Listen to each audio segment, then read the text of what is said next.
to DAX Machina. Join us as we explore the mysteries of this world. Cryptids, monsters, macabre tales, and horror stories abound. Could they be true? Are monsters real?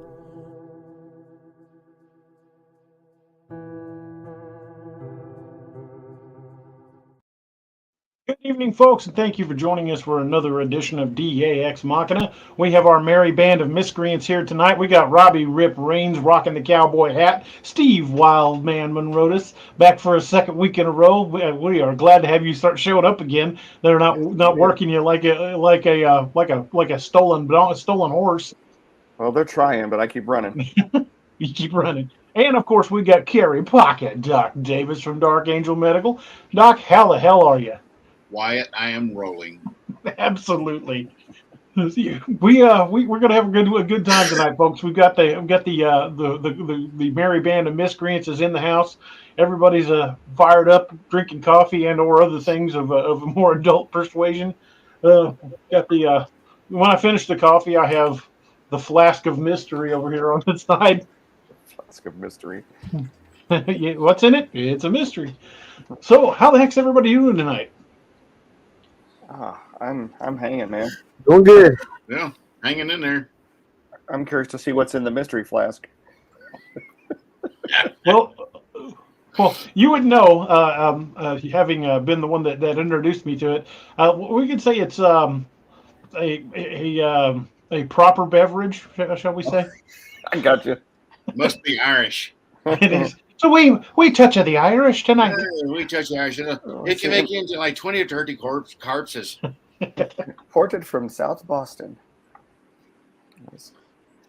So one big announcement this week. I don't know if anybody was aware. Some of y'all in the group should probably already know, but I'm going to go ahead and throw this out there. The new book, codename Wild Hunt: Death in Dyatlov Pass, has dropped. It is available in both Kindle and in print. It is out there right now. If you folks are interested in getting a copy, I will. Me or one of the guys will grab the link from Amazon and post it in the chat. So you guys, actually, Toom or Meg, would one of you guys grab the link to that and post it in the chat? If you guys are interested in picking up the book, again, it is live now. You guys can pick up your copy now. Plus, if you have got missing any of the back issues. There's now 5 books in the Wild Hunt series, if you include the collection of short stories, and the universe continues to grow. But other than that, the book is out and is doing well. It's getting a lot of good reviews. I'm getting a lot of positive feedback from people, and I'm very happy with the direction that it's going. So hopefully you guys will check that out. But for tonight, we are going to be discussing the infamous incident in Ape Canyon. Boys, you familiar with that incident? Vaguely. One of my favorites. A little bit. To me, it's one of the most interesting of the Bigfoot encounter stories, because it involves not only one of them getting shot, but an actual savage attack. Full on. Well, yeah. B movie. Oh crap. How do we get out of this attack?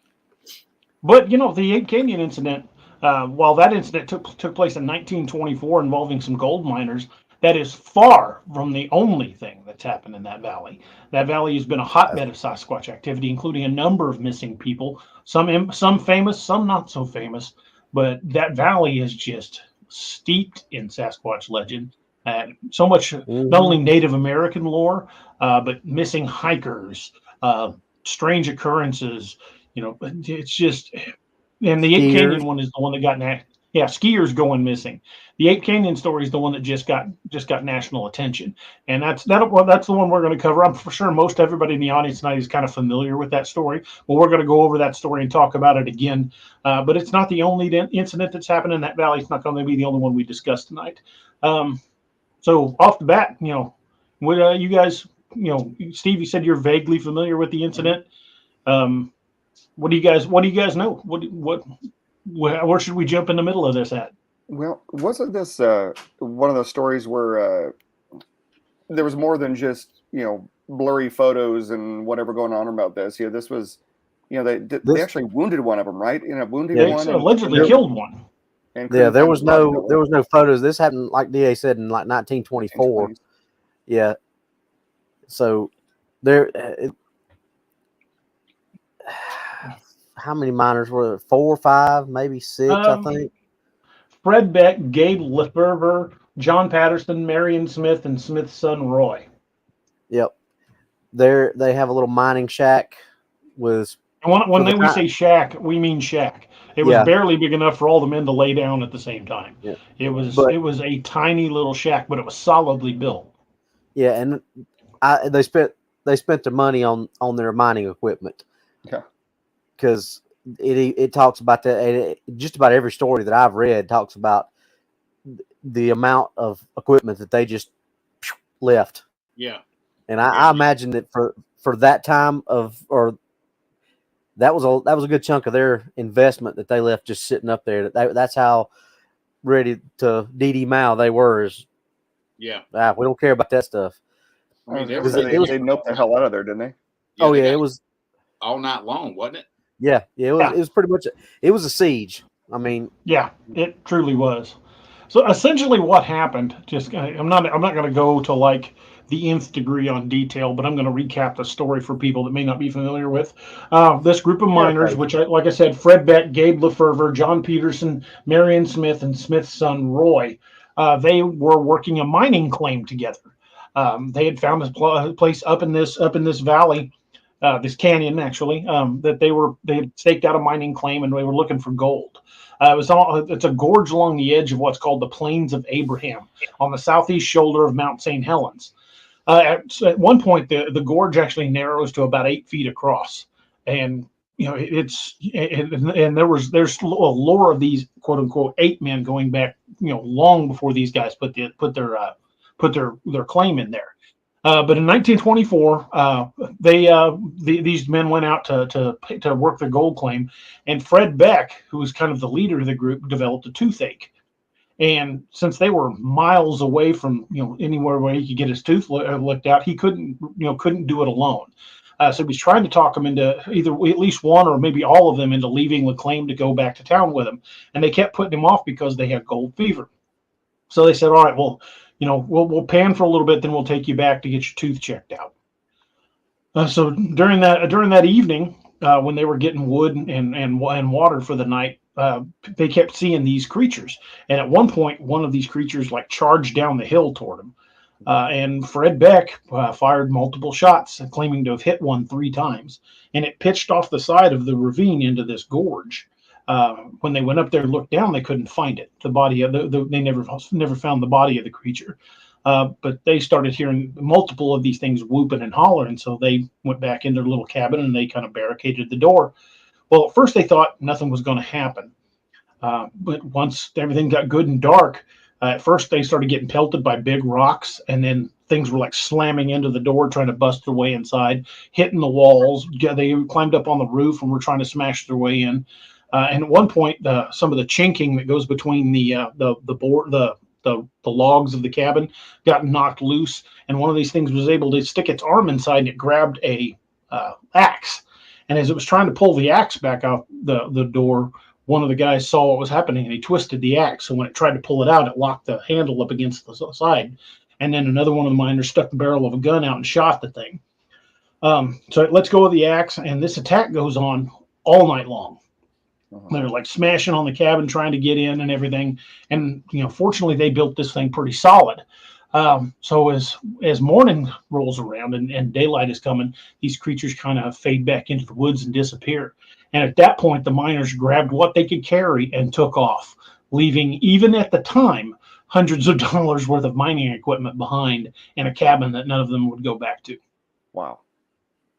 Wow. This is in the shadow of Mount St. Helens, isn't it? Right. Mm-hmm. Okay, that's where I heard of Yeah, it. and correct me if I'm wrong, but after the eruption of Mount St. Helens, isn't there some lore that several bodies of the Sasquatch were taken out by the government? Oh yeah. There's stories of big cargo nets being swing loaded out by helicopter, and multiple 2.5 loads of the things being taken out dead. There's even some stories where they were supposedly treating some of the wounded, but again, we don't know how much of these stories are true, how much of they're false. But But there's a one lot thing of we do people know who is that heard entire that, area said that. is changed completely because of the eruption. The cabin site is gone. There was a Discovery Channel documentary where they went back in there and tried to find the site of the cabin, and they found some old square nails and like part of a lantern and stuff. So they think they found the spot, but the topography has completely changed since the eruption. Just here and there, 66 says, I had an uncle who was a logger in Washington in the 70s and 80s. He said, well, logging there were valleys and islands off the coast nobody should ever go to. You wouldn't come back at all. Well, I'm not surprised. And that's not far from the Skookum cast either, is it? No, that is not far from the Skookum cast at all. That's something else I was going to bring up. It's also in the same general area where, well, that whole area, if you count the few hundred square miles around it, it's not necessarily Ape Canyon itself, but within a few hundred nautical, aerial miles of that area, I believe over the last 70 years, I want to say 30 or 35 aircraft, including a DC-10, have gone down and never been found. Wow. It takes some doing to hide a DC-10, and I'm not saying the Bigfoot creatures dragged them off or anything. I'm just telling you that's how dense these woods are. That an aircraft the size of a DC-10 can go down and not be found. It's still missing today. See, my mind immediately went to Bigfoot throwing trees at the aircraft, but apparently I've read the wrong books. Or the right ones. Or the right ones. Something about a big drone getting drug into a cave. That's right. You remember anything about that, Doc? Maybe a couple times. Yeah, I think I remember. Well, though, reading something about it. You look at it that way, though. If you've got two warring tribes and they're basically using Stone Age level technology, the first one with metal has a very, very significant advantage over the others. Yeah, that's for sure. Naoma, yep, somewhere out there is a Bigfoot sitting in a cave and sitting on the bedroom floor playing with his collection of airplanes. Derek Buckle says, question, does that area fall within one of the triangles? I'm not sure. That's something I'd have to look up. And thanks to Midwest Night Watchers for subscribing. That is awesome. Thank you so much. But that whole area incident around Ape Canyon, even today, if you look that county, which I can't remember the name of the county off the top of my head. What is it? I was going to say Sonoma, but that's not right. Not Snohomish? Is it Sonoma? No, that doesn't.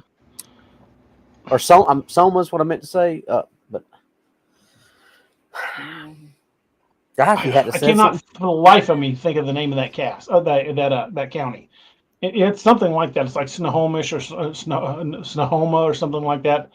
But that county has 64 sightings in the BFRO database. 64 in one county. Yeah, that's a hotbed for activity up there. Yeah, that is a huge number of activity. What county is it, Robbie? He's getting his Google foo on. It says Abraham County. Well, Abraham Ridge. It says Abraham County. Ape Canyon is a gorge along the edge of the plains of Abraham on the southeast shoulder of Mount St. Helens in the state of Washington. Interesting. Well, whatever the name of the county is, I'd looked it up at the time, and there were like 64 confirmed BFRO sightings, and those are the ones reported to the BFRO. Imagine how many haven't been. There are tales, and then if you read through these encounters, there's people that were chased out of the woods. There were people that were paralleled. There are people that just heard calls back and forth when they were camping. So the area is really, really active. But when you start talking about that Ape Canyon incident, although it didn't turn out to be fatal for humans, at this point, when I look back at it and I read everything I've read, I almost feel like that attack probably wouldn't have happened had they not shot one of them.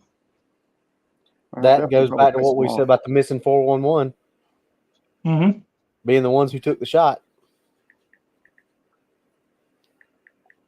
Yeah, So- I've often said that about, the missing 411 cases, about, the hunters that looked at it like Anthony did, looked at it through a scope and decided not to take the shot. I think the missing hunters are the ones that took the shot. And in this case, they shot one and it fell off into the ravine and then they were attacked.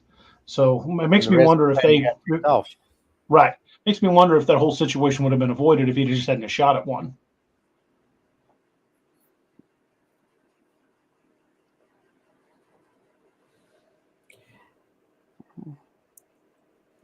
But the thing that's always intrigued me about this is it's probably one of the most well known or well talked about attacks, encounters, whatever, amongst those of us who know about the stuff. But if you really talk to other people, that they're like, Ape Canyon, what is that?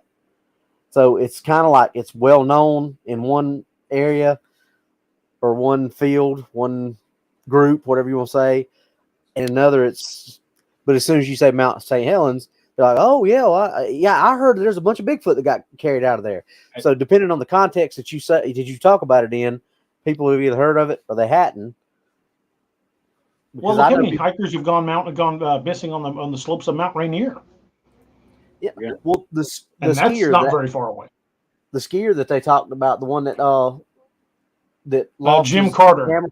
Ironically, they named after a president. Yeah, but a lot of people know about that story, but they don't put two and two together that's in the same area, same locale, same area. Well, you want to tell about that story since you brought it up? Yeah, there was a group of, and this guy Jim Carter, he wasn't a novice. He was a very well known alpine, cross country, whichever discipline, probably all of them, to be honest with you. But he's an experienced skier and photographer. Very experienced skier. He was with a group, and he skied down in front of them. It's like, all right, come on, I'm gonna take pictures of you guys as you come by. So he kind of got him a good spot. He felt I guess with a good backdrop or whatever, and was taking photos of everybody skiing by. Well, they all kept on going. Got down to the rendezvous point or end of the trail, wherever they were supposed to be, and he's gone, and he never shows back up. So, but and I can't remember exactly how much time passed between him not showing up and them launching the search, but they launched the search and started at the area that he was last seen at, and they found his ski tracks. And like I said, keep in mind, this guy was a very, very, disciplined skier. He was not somebody that was prone to just go skiing out of bounds, as they call it nowadays. But when they found his ski tracks and followed his ski tracks, it was, I think it was even described as skiing in a blind panic, trying to get away from something, because it was going through brush and around. I mean, just like zipping around trees. They found his camera box, and I think they found the camera, or they didn't find the camera. No, I don't think they found the camera. I think they found the camera box. And then they tracked the ski trail up to the edge of a cliff and off a cliff, but was never able to find his body.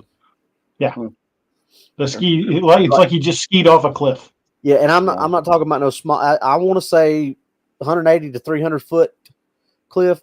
Was that right, DA? Something like that. They had to rappel down it. Yeah, it was big. Good.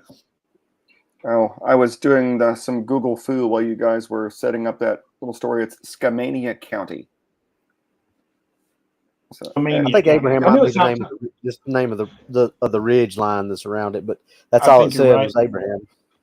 Thank you for the super sticker, Miss Lanita. You are awesome. Thank you, Lanita. Thank you, Lanita.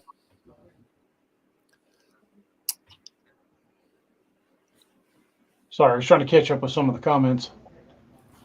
But, and going back to like we were talking about the Skookum cast, that's a pretty, as far as prints, cast, things like that go, that's pretty famous, because that's like from like the arm all the way down to the hip to where it was kind of like reaching up. I want to say that was like, just a couple of miles from the Yeah, Ape it Canyon. I don't remember exactly wasn't how far at far, all. but I think it's in the same county where the cast was taken.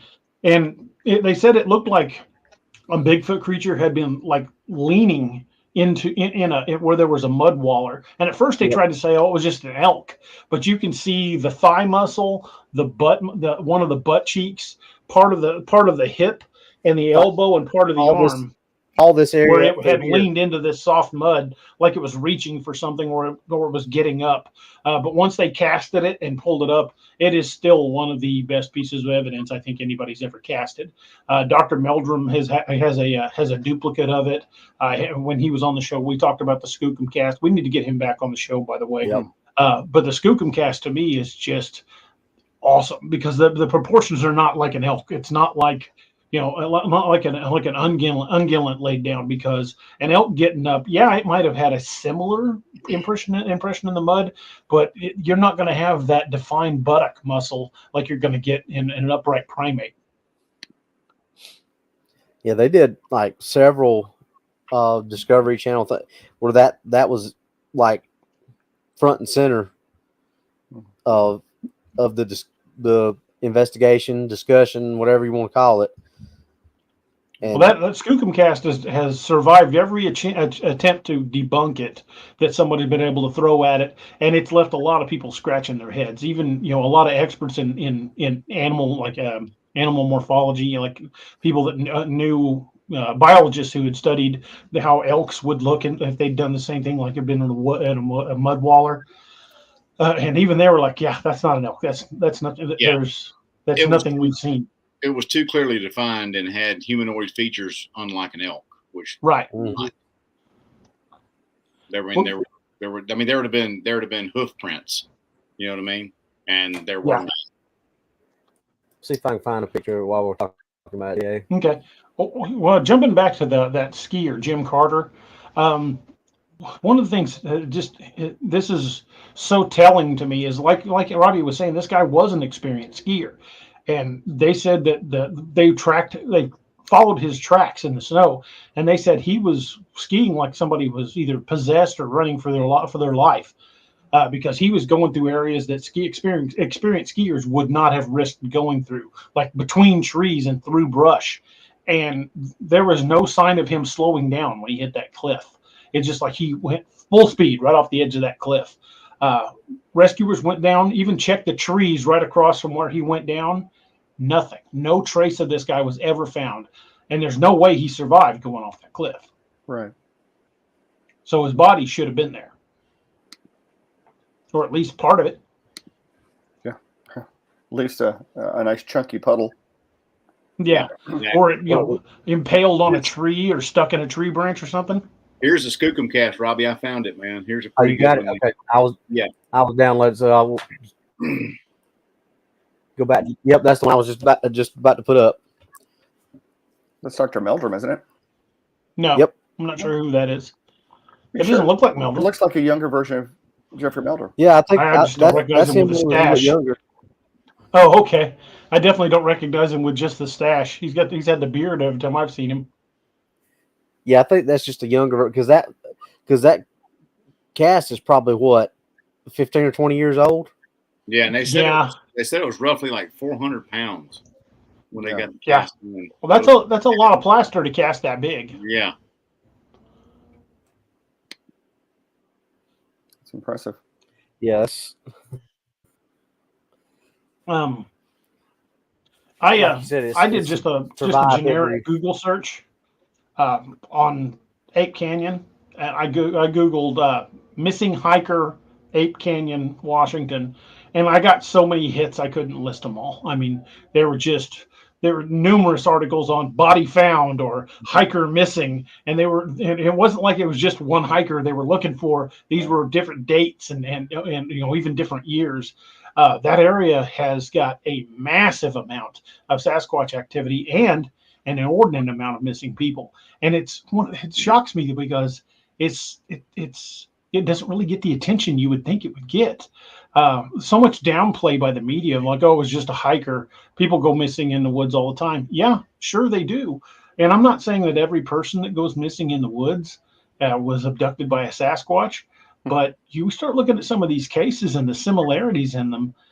People who knew the area, people who had hiked the trail many times, are not prone to getting disoriented and getting off the trail. People that were used to doing rough country packing off trail, off grid with just a compass and a map.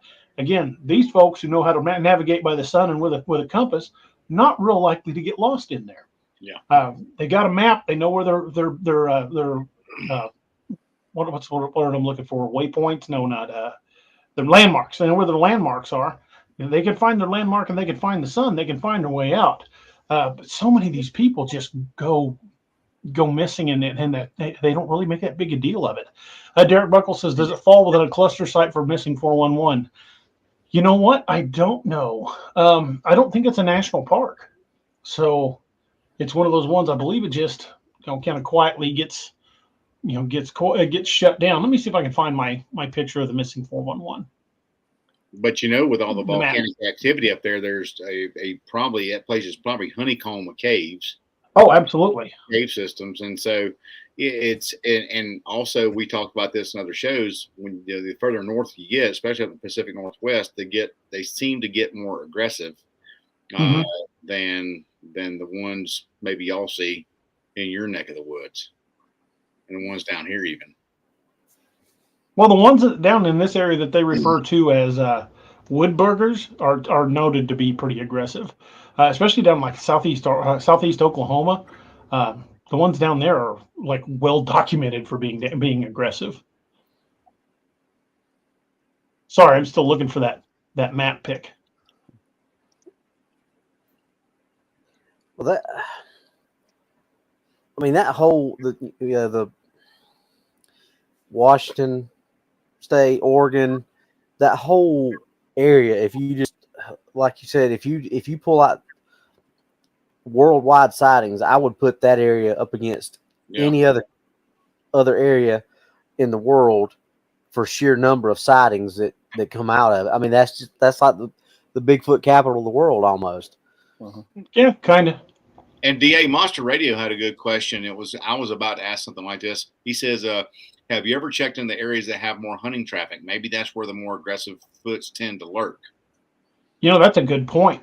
That really is. I was wondering about that too. Is it where game is more plentiful, or if it's more competitive between them and the hunters?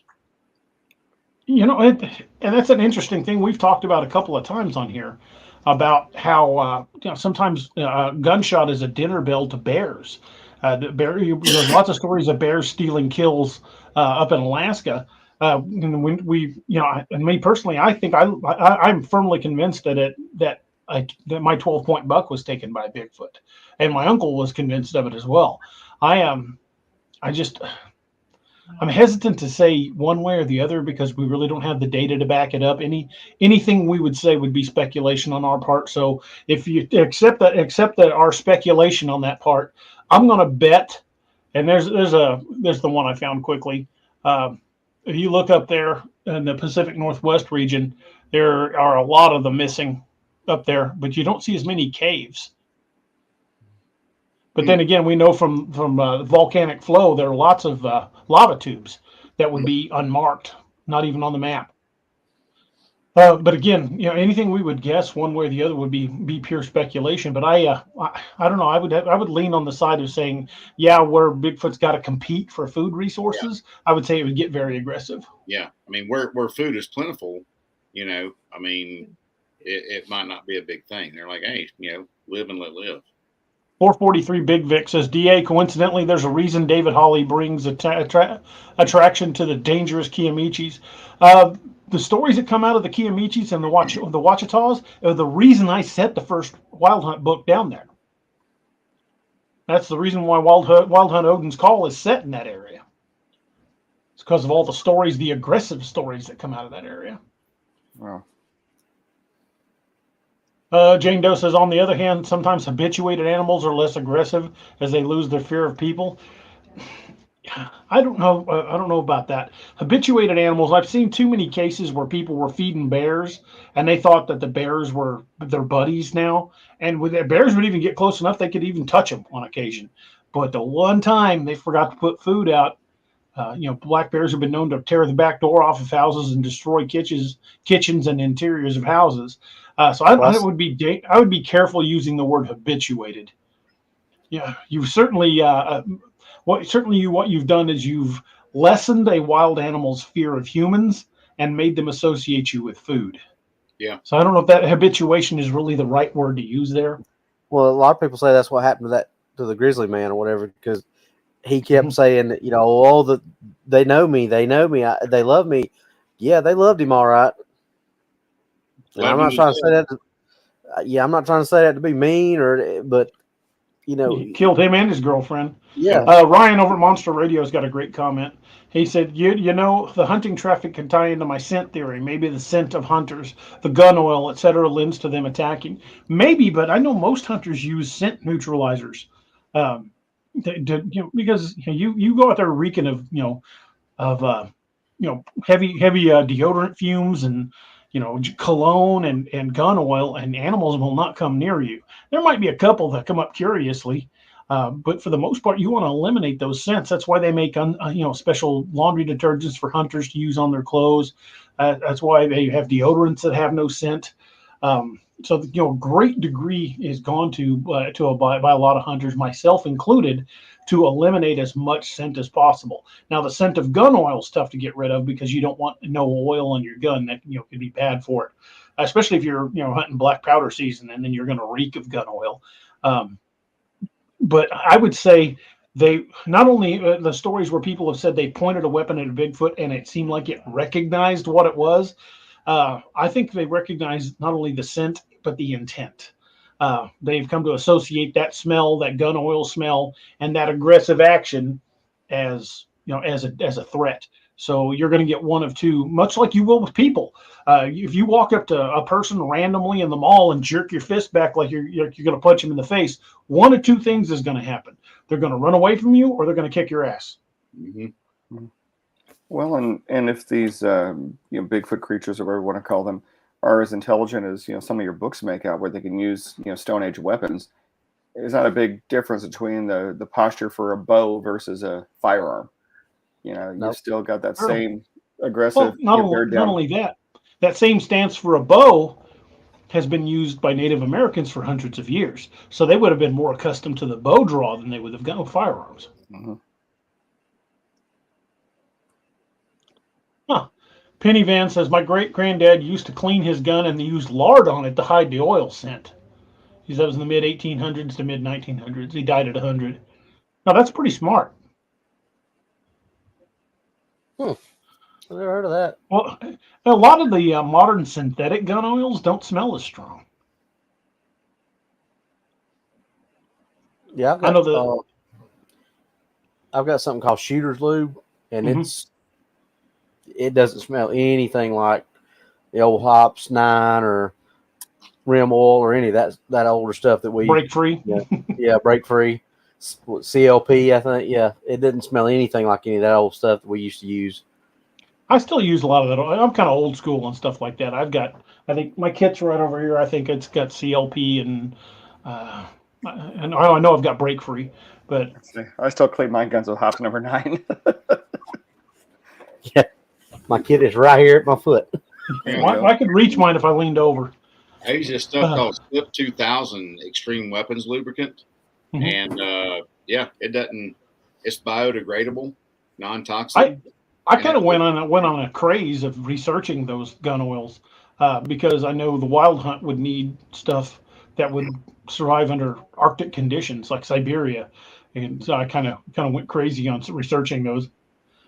I get on a research kick on something for a book, and I might go down a rabbit hole for hours just on stuff like how did they control head lice in the 1800s. Yep. I went down that rabbit hole for a while.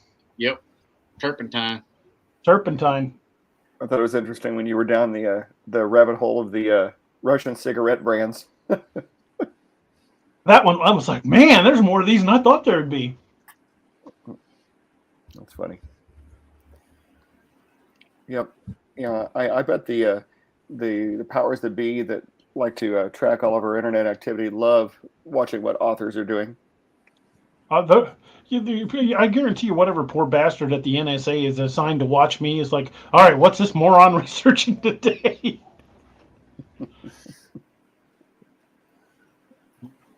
I might, get on the kick of researching something for a book, and then we'll discuss something, and I'll dig into that. Like the night we were talking about how to prepare human flesh. Well, I kind of went down a rabbit hole on that, and yeah, I learned far more than I really wanted to know. Yeah, you're on the watch list. Yeah, I guarantee. Hey, I got a question for you, man. When was the last sighting up in that Ape Valley area? The most recent one on the BFRO site, I believe is less than a year old. But wow. My brother lives up there. He's a retired cop. He doesn't live that close to Ape Canyon. He lives in Walla Walla. And every time I talk to him, I always ask him, I'm like, hey, you got any new Bigfoot sighting reports? And when he was an active cop, he said there wasn't a week go by they didn't get called to a house because one was trying to get into somebody's house. He said it just doesn't go out on the wire, and nobody makes an official report on it. That's pretty awesome. Yep, that's obviously a hotbed for activity up there then. Well, no, I'd put that up against any other place. Yeah. Anywhere. Yeah, right there with you, man. Jeff Stolten says, NSA Author Division, the punishment and screw-up dumping ground. Yeah, I should probably send a Christmas card and an apology letter to whoever's watching me. I figure between the guy that watches you and the guy that watches Jonathan Mayberry, for God's sake.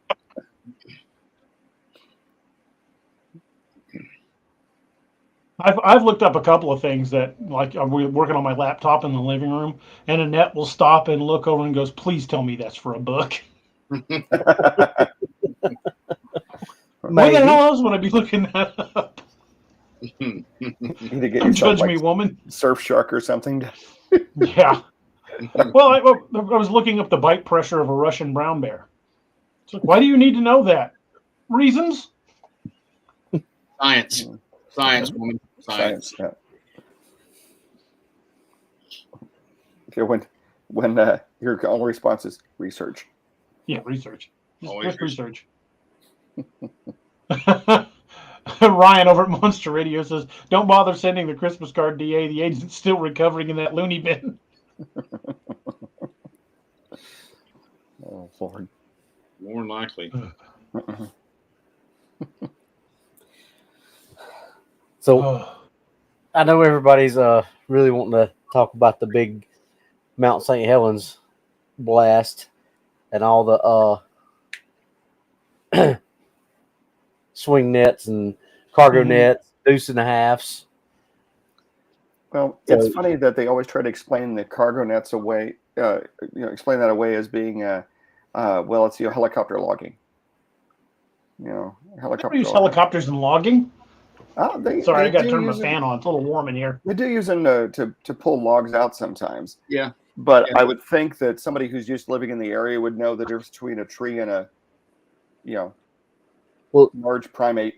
There's been, on a lot of the documentaries that I've seen, that they talked about after the explosion, or the eruption, rather, they said that, and I can't remember the exact number, but one guy they were talking to said he counted 20, maybe not 20 helicopters, but a helicopter went down and back 20 times, like empty, go down, drop the net, pick up something, take it off. And then 20 times it came in, loaded, and came back out with huge, like, cargo nets full of whatever. And they said that there was just a ton of military vehicles that were all around. You couldn't go anywhere near it. They're like, oh, no. You can't come up here. It's not safe. And this is like, weeks or months after the explosion, and everything was supposed to be okay at that point.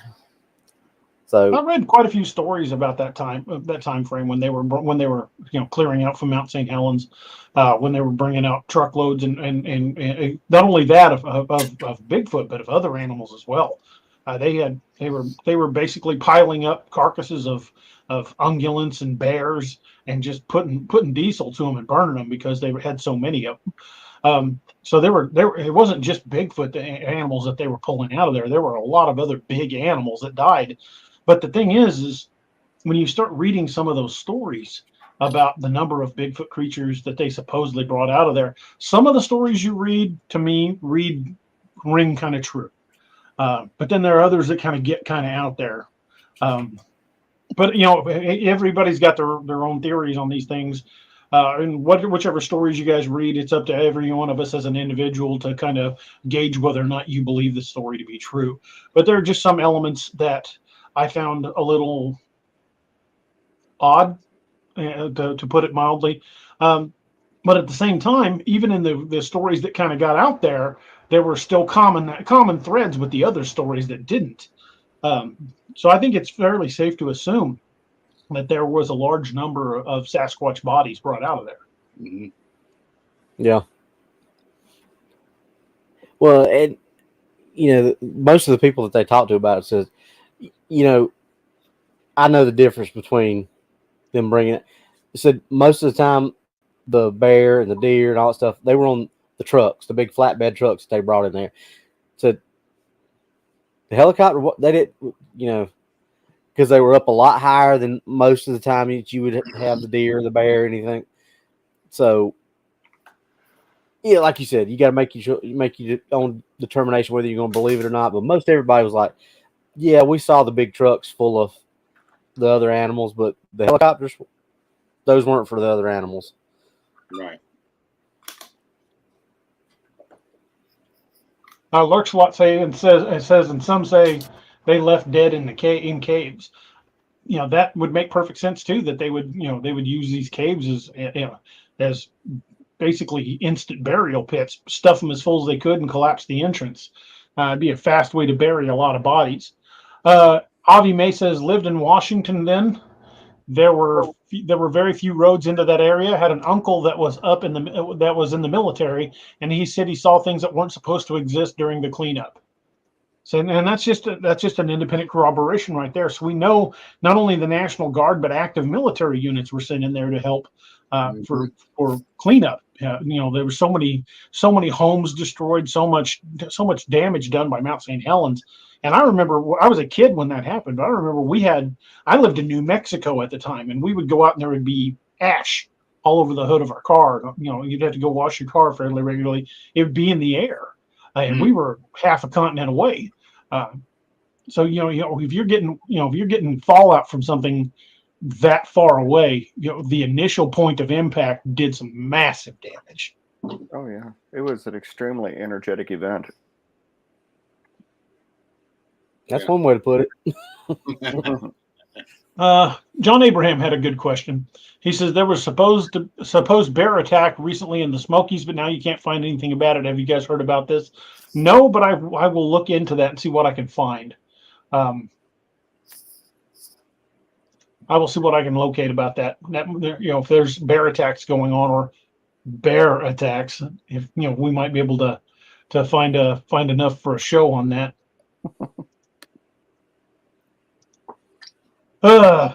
See if I missed any more.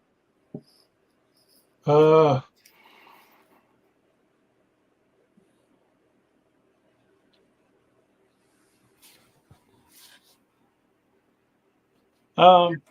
Sal says, I believe it, but how do they keep all these people quiet? I would think some would speak up. Some do. I mean, inevitably something like that, people are going to speak up. But anybody that was in the military, well, Doc can tell you from firsthand experience, you sign away a lot of your rights when you join the military. And if something happens and they tell you not to talk about it, and you talk about it, you could spend a great deal of time in a little place we like to call Fort Leavenworth, Kansas, turning big rocks into little rocks and little rocks into gravel. Yeah, our non-disclosure agreement when I got out was 75 years. Oh. And I was like, well, I'll be dead by then more than likely. And they're like, exactly. Mm-hmm. Yeah. Exactly. Yeah. What is it, Doc? Shut up and color. Yeah, exactly. Yeah. Yes, sir. Just here and there, 66 says, my uncle lived in Yakima and he said he couldn't talk about anything his crew saw and they helped clean up. Yeah, that would be, any unit in the military. You would be told by your chain of command, we are here cleaning up. Anything you see, do, or take part in is now covered under the national, or what do they call it? The National Security Act. National Security Act. If you discuss this outside of these parameters, you will be prosecuted to the fullest extent of the Uniform Code of Military Justice. And folks, if you think civilian law is hard to deal with, you ain't lived under the Uniform Code of Military Justice. That is a different world. Facts. They can screw you and your kids. You ain't got no law or no rights. Facts. Other than what they tell you. You're pretty much guilty till proven innocent under the UCMJ. Yeah. You're guilty unless they want to prove you innocent, is more like it. Richard Cox wanted to know what level of security clearance you had, Doc. TSSCI. What I had.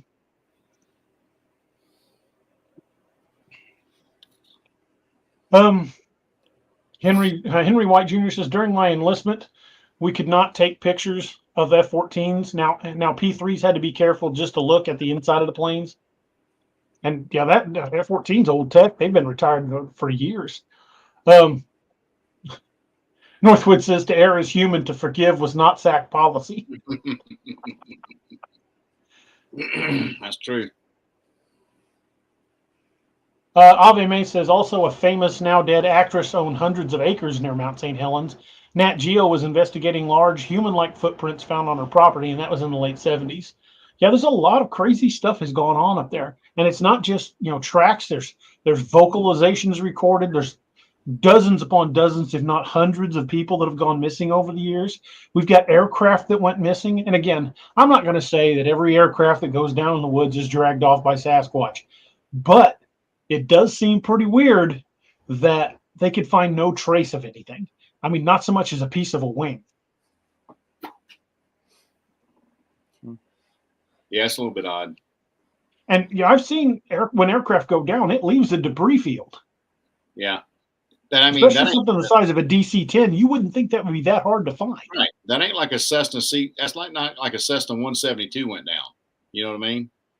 That's a aircraft. That is a good-sized passenger aircraft. Yeah.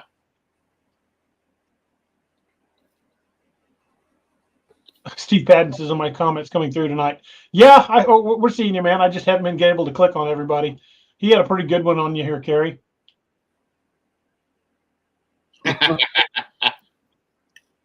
I to be sure. Ryan over at Monster Radio says, let's be honest, someone in this chat is doing the same thing the guy from Watchers was doing. He's tracking the beast with the highest clearance. My money is on Tombstone. Tomb is our X-Files guy.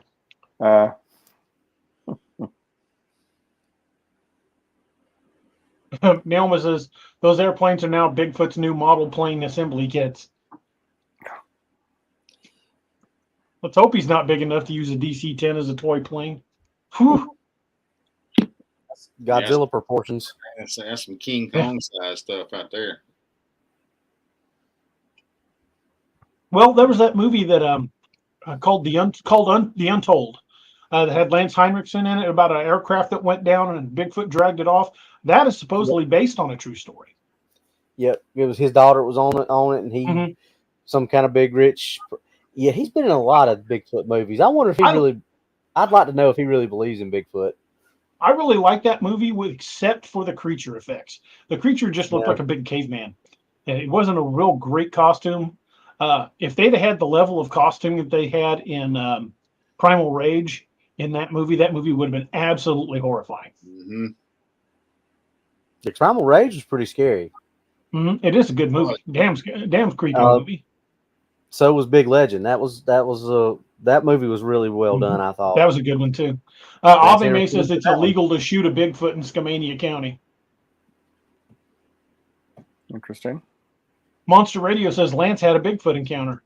Dude, if you can document that, I would love to talk about that. I have wondered about that because think about how many of those movies he's in. Yeah, he's in a lot of Lance kind of mentioned his encounter in an episode of Millennium. Dude, if you can find that episode, send me a link, or just send me the episode number and season number. I'll track it down. He was in Abominable. Mm-hmm. He was in Untold. He was in Big Legend. He was in. I think he was in Claw. Was he in Abominable? I don't remember him in Abominable. Yeah, he was one of the ones out there. He was the one telling the story about the Darwin effect. The guy slapping his hands on the rhino's butt. Okay. Yeah, he was. What was Ziegler was his name? He wasn't in the movie long. He got killed. Like he was in it like 5 minutes, and he got killed off. But he was in it. There was a lot of Dee Wallace Stone was in that movie. She wasn't in it, but a little bit. That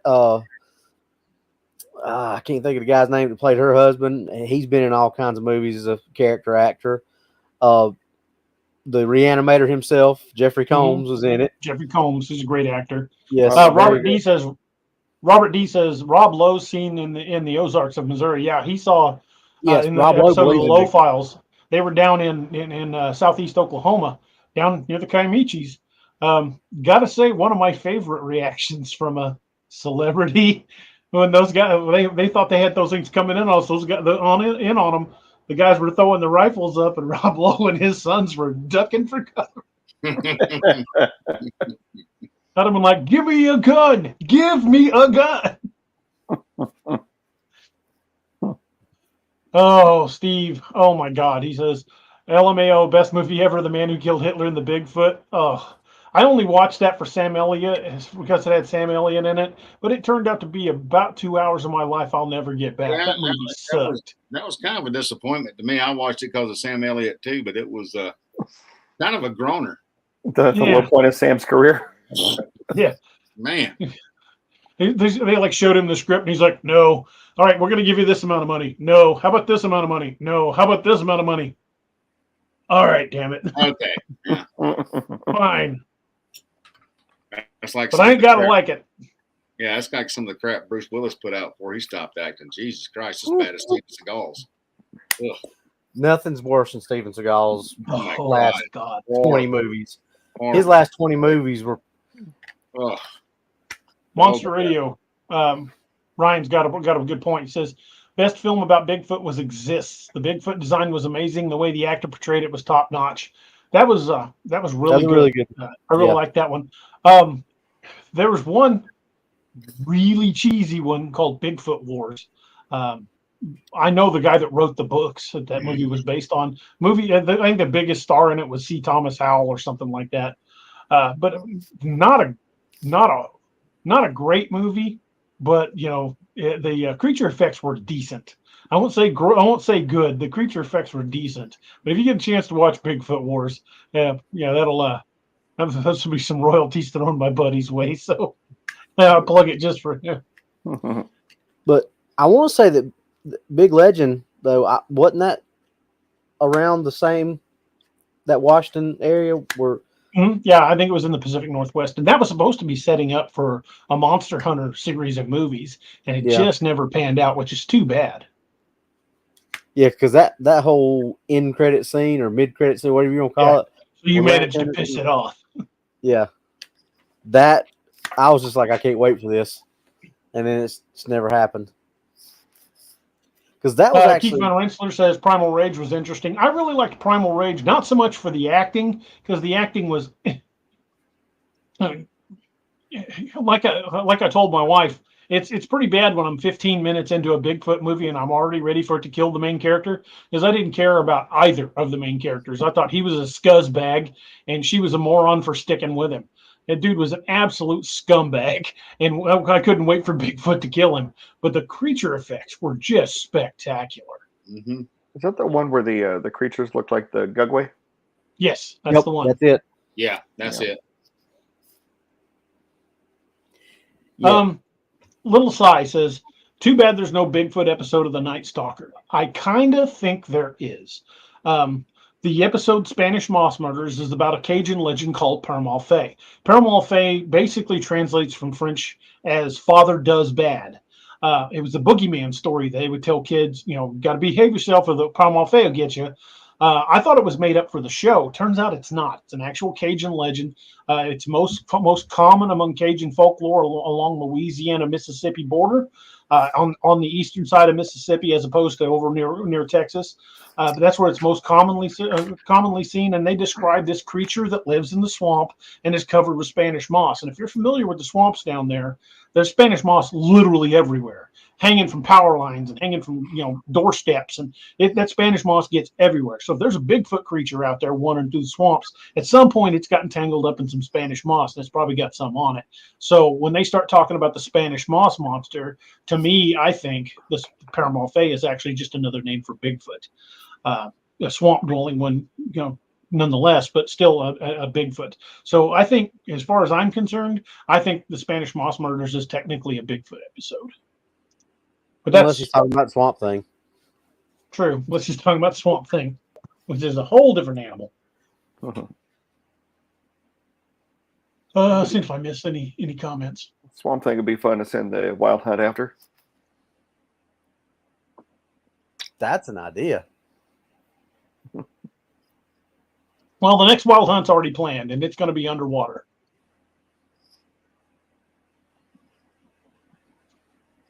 They're going after Aquaman.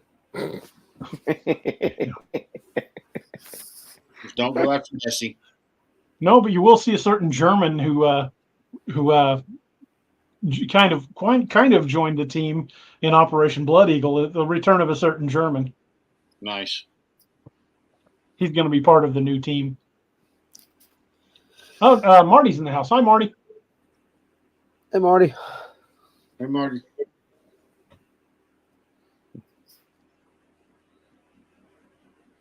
Trying to see if I missed any comments.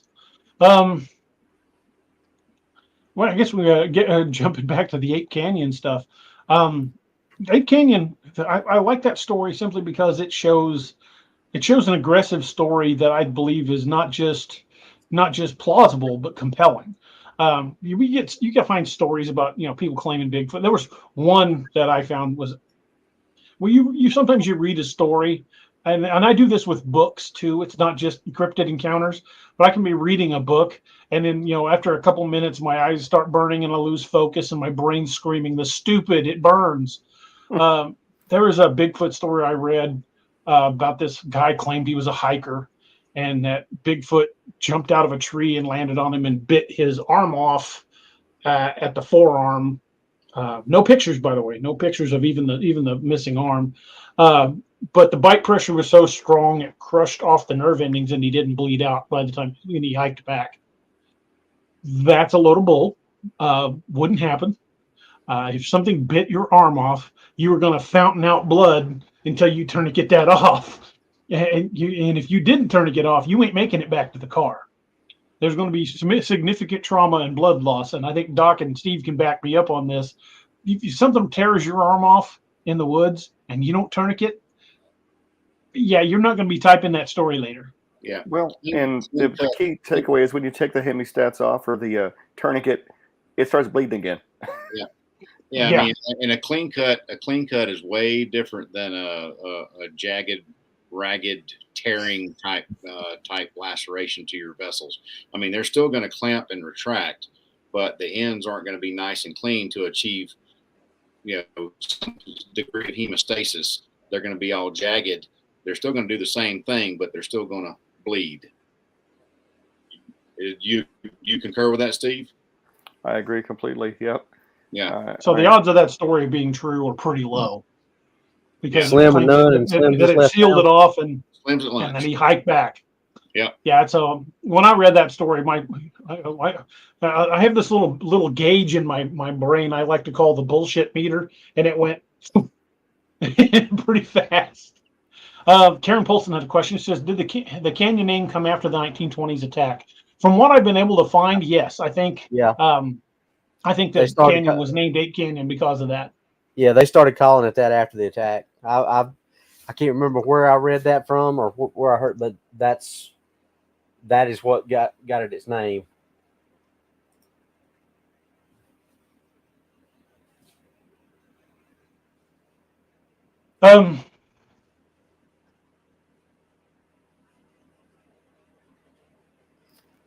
was going to say something, lost my train of thought. Hey, since Doc had to, take a pause for the cause, this would probably be a good time to talk about our sponsors. We're at the top of the hour anyway. Take a moment to talk about our two affiliates. We have affiliate programs now with Scallywag Tactical, veteran-owned company. Craig Burhart is the owner of the company, just an absolute awesome guy. They make some of the best knives I've ever owned. Scallywag Tactical affiliate program. If you go to scallywagtactical.com or use the link right there on the screen, use discount code DARoberts10 at checkout for 10% off your entire order. They make some absolutely fantastic blades. And if you're going to be camping, hunting, fishing, backpacking, Bigfoot hunting, I'm telling you, there is no better tool in your toolkit than a good sharp blade, because those are never to be underestimated, the value of a good blade. And since we happen to have a representative of the other affiliate program, I think I'm going to let Mr. Doc tell us about Dark Angel Medical. Take it away, Mr. Doc. Well, aside from a sharp blade, you need in case that sharp blade goes awry, you might need a med kit. We have everything from your minor trauma first aid boo-boo kits like that, all the way up to our major trauma first aid, or what we know as a blowout kit. Some of the ones you've seen featured in some of DA's books. And you head over to darkangelmedical.com, check it out. Check out our go to YouTube, check out our free online training, check out our classes all over the United States if you want to get trained on this stuff, and go to get you a kit and use the coupon code Cryptid25. That is a 25% off coupon code for all of our listeners. And if you put in Team Odin in there, we'll throw in a cool little Team Odin rocker for you to go on your kit as well. If you ever use your kit to save your life or somebody else's life, then we will be more than happy to replace the contents that you use, absolutely 100% free of charge. That's called a Kit for Life guarantee. And right now, we have 162 folks walking around with another birthday. So head over to Dark Which is absolutely awesome. Yes, sir. Great deal. Better to have it and not need it than need it and not have it. It's just like a parachute. If you ever need one and don't have one, you'll never need one again. Amen to that. Sorry, I was checking the YouTube feed. We got 132 people in the audience so far tonight and 74 likes. Folks, don't forget to hit that like and subscribe. It does really help the channel continue to grow. Where's it at? There we go. Put that up there.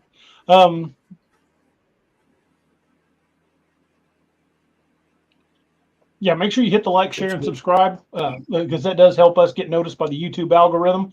Alvy May says, have you covered the infamous 911 call from Kitsap County, Washington? If I remember correctly, that's the one where the guy called 911 because the thing had killed his dog a couple nights before, and he was looking out the window at it. And I've heard the audio of that call a number of times. This guy calls 911 because, and at first he doesn't want to say, I'm looking at a creature. He's like, I don't know, but he's really big. And they're like, can you describe him? I don't know. He's wearing like a dark fur coat. He's really, really big. I love that 911 call. You can hear the dude is absolutely freaking terrified. He's like, get somebody out here. I don't know who the hell this is, but they're big. This dude is big. I guess it killed his dog too. Unless Huggy Bear's 12 feet tall, y'all need to get out of here real quick. That ain't no joke. Oh, Huggy Bear. Oh, Huggy Bear, bless his heart. Age myself. Fedora. If You y'all age don't us know all, who Doc. Huggy Bear is, We all know who Huggy Bear is. Yeah, that's a hat you need there, DA. You need Huggy Bear's hat. There we go. Big old plume in it. Robert D says Wes has it on his opening. So it is that one. It is the one I was thinking of.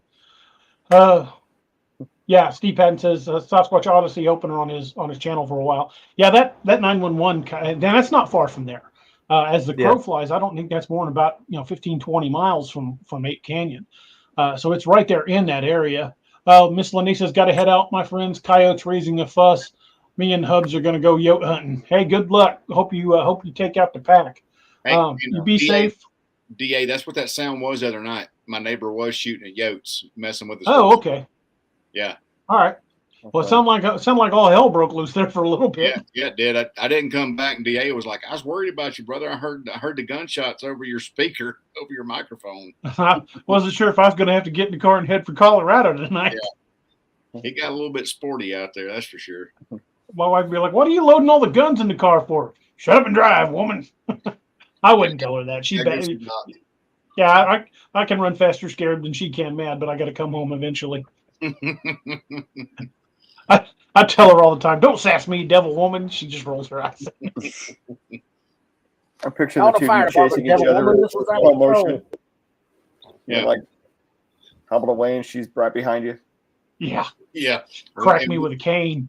And we say that with all the love in our hearts.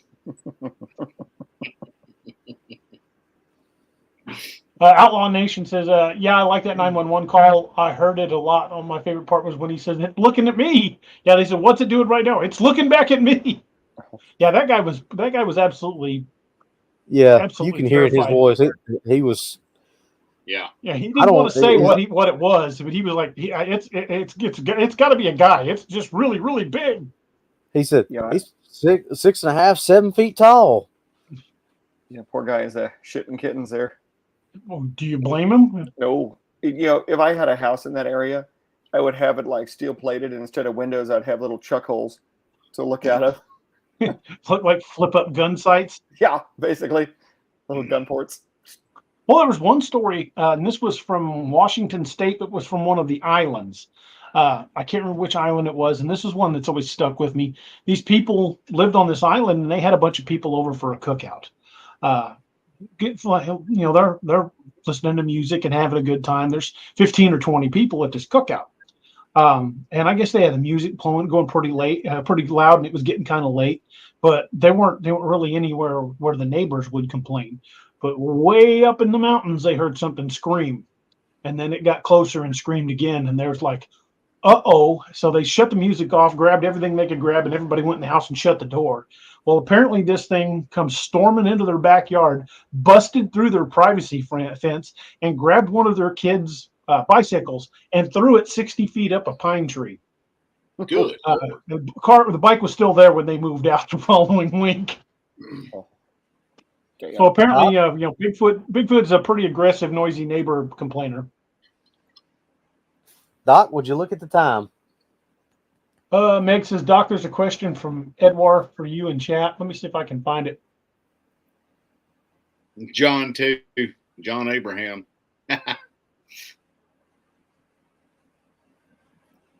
I missed it. His is one from John Abraham. This is off subject. Will there be a standalone pocket doc book or story? It'll be a short story. He beat everybody to it. At this point, I can say maybe. I've been looking for a way to get Matches and Jedediah from my Operation Lily story. Been looking for a way to get them back in, and hey, you know what better way to get them back in the action than have Doc and his wife vacationing in East Texas. So hey, that might be a good way to get them back. There you go.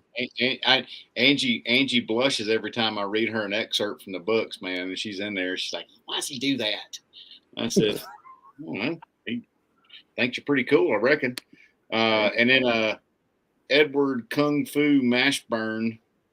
Hey Doc, we have a security team at church. How much is your medical kits? Man, they vary.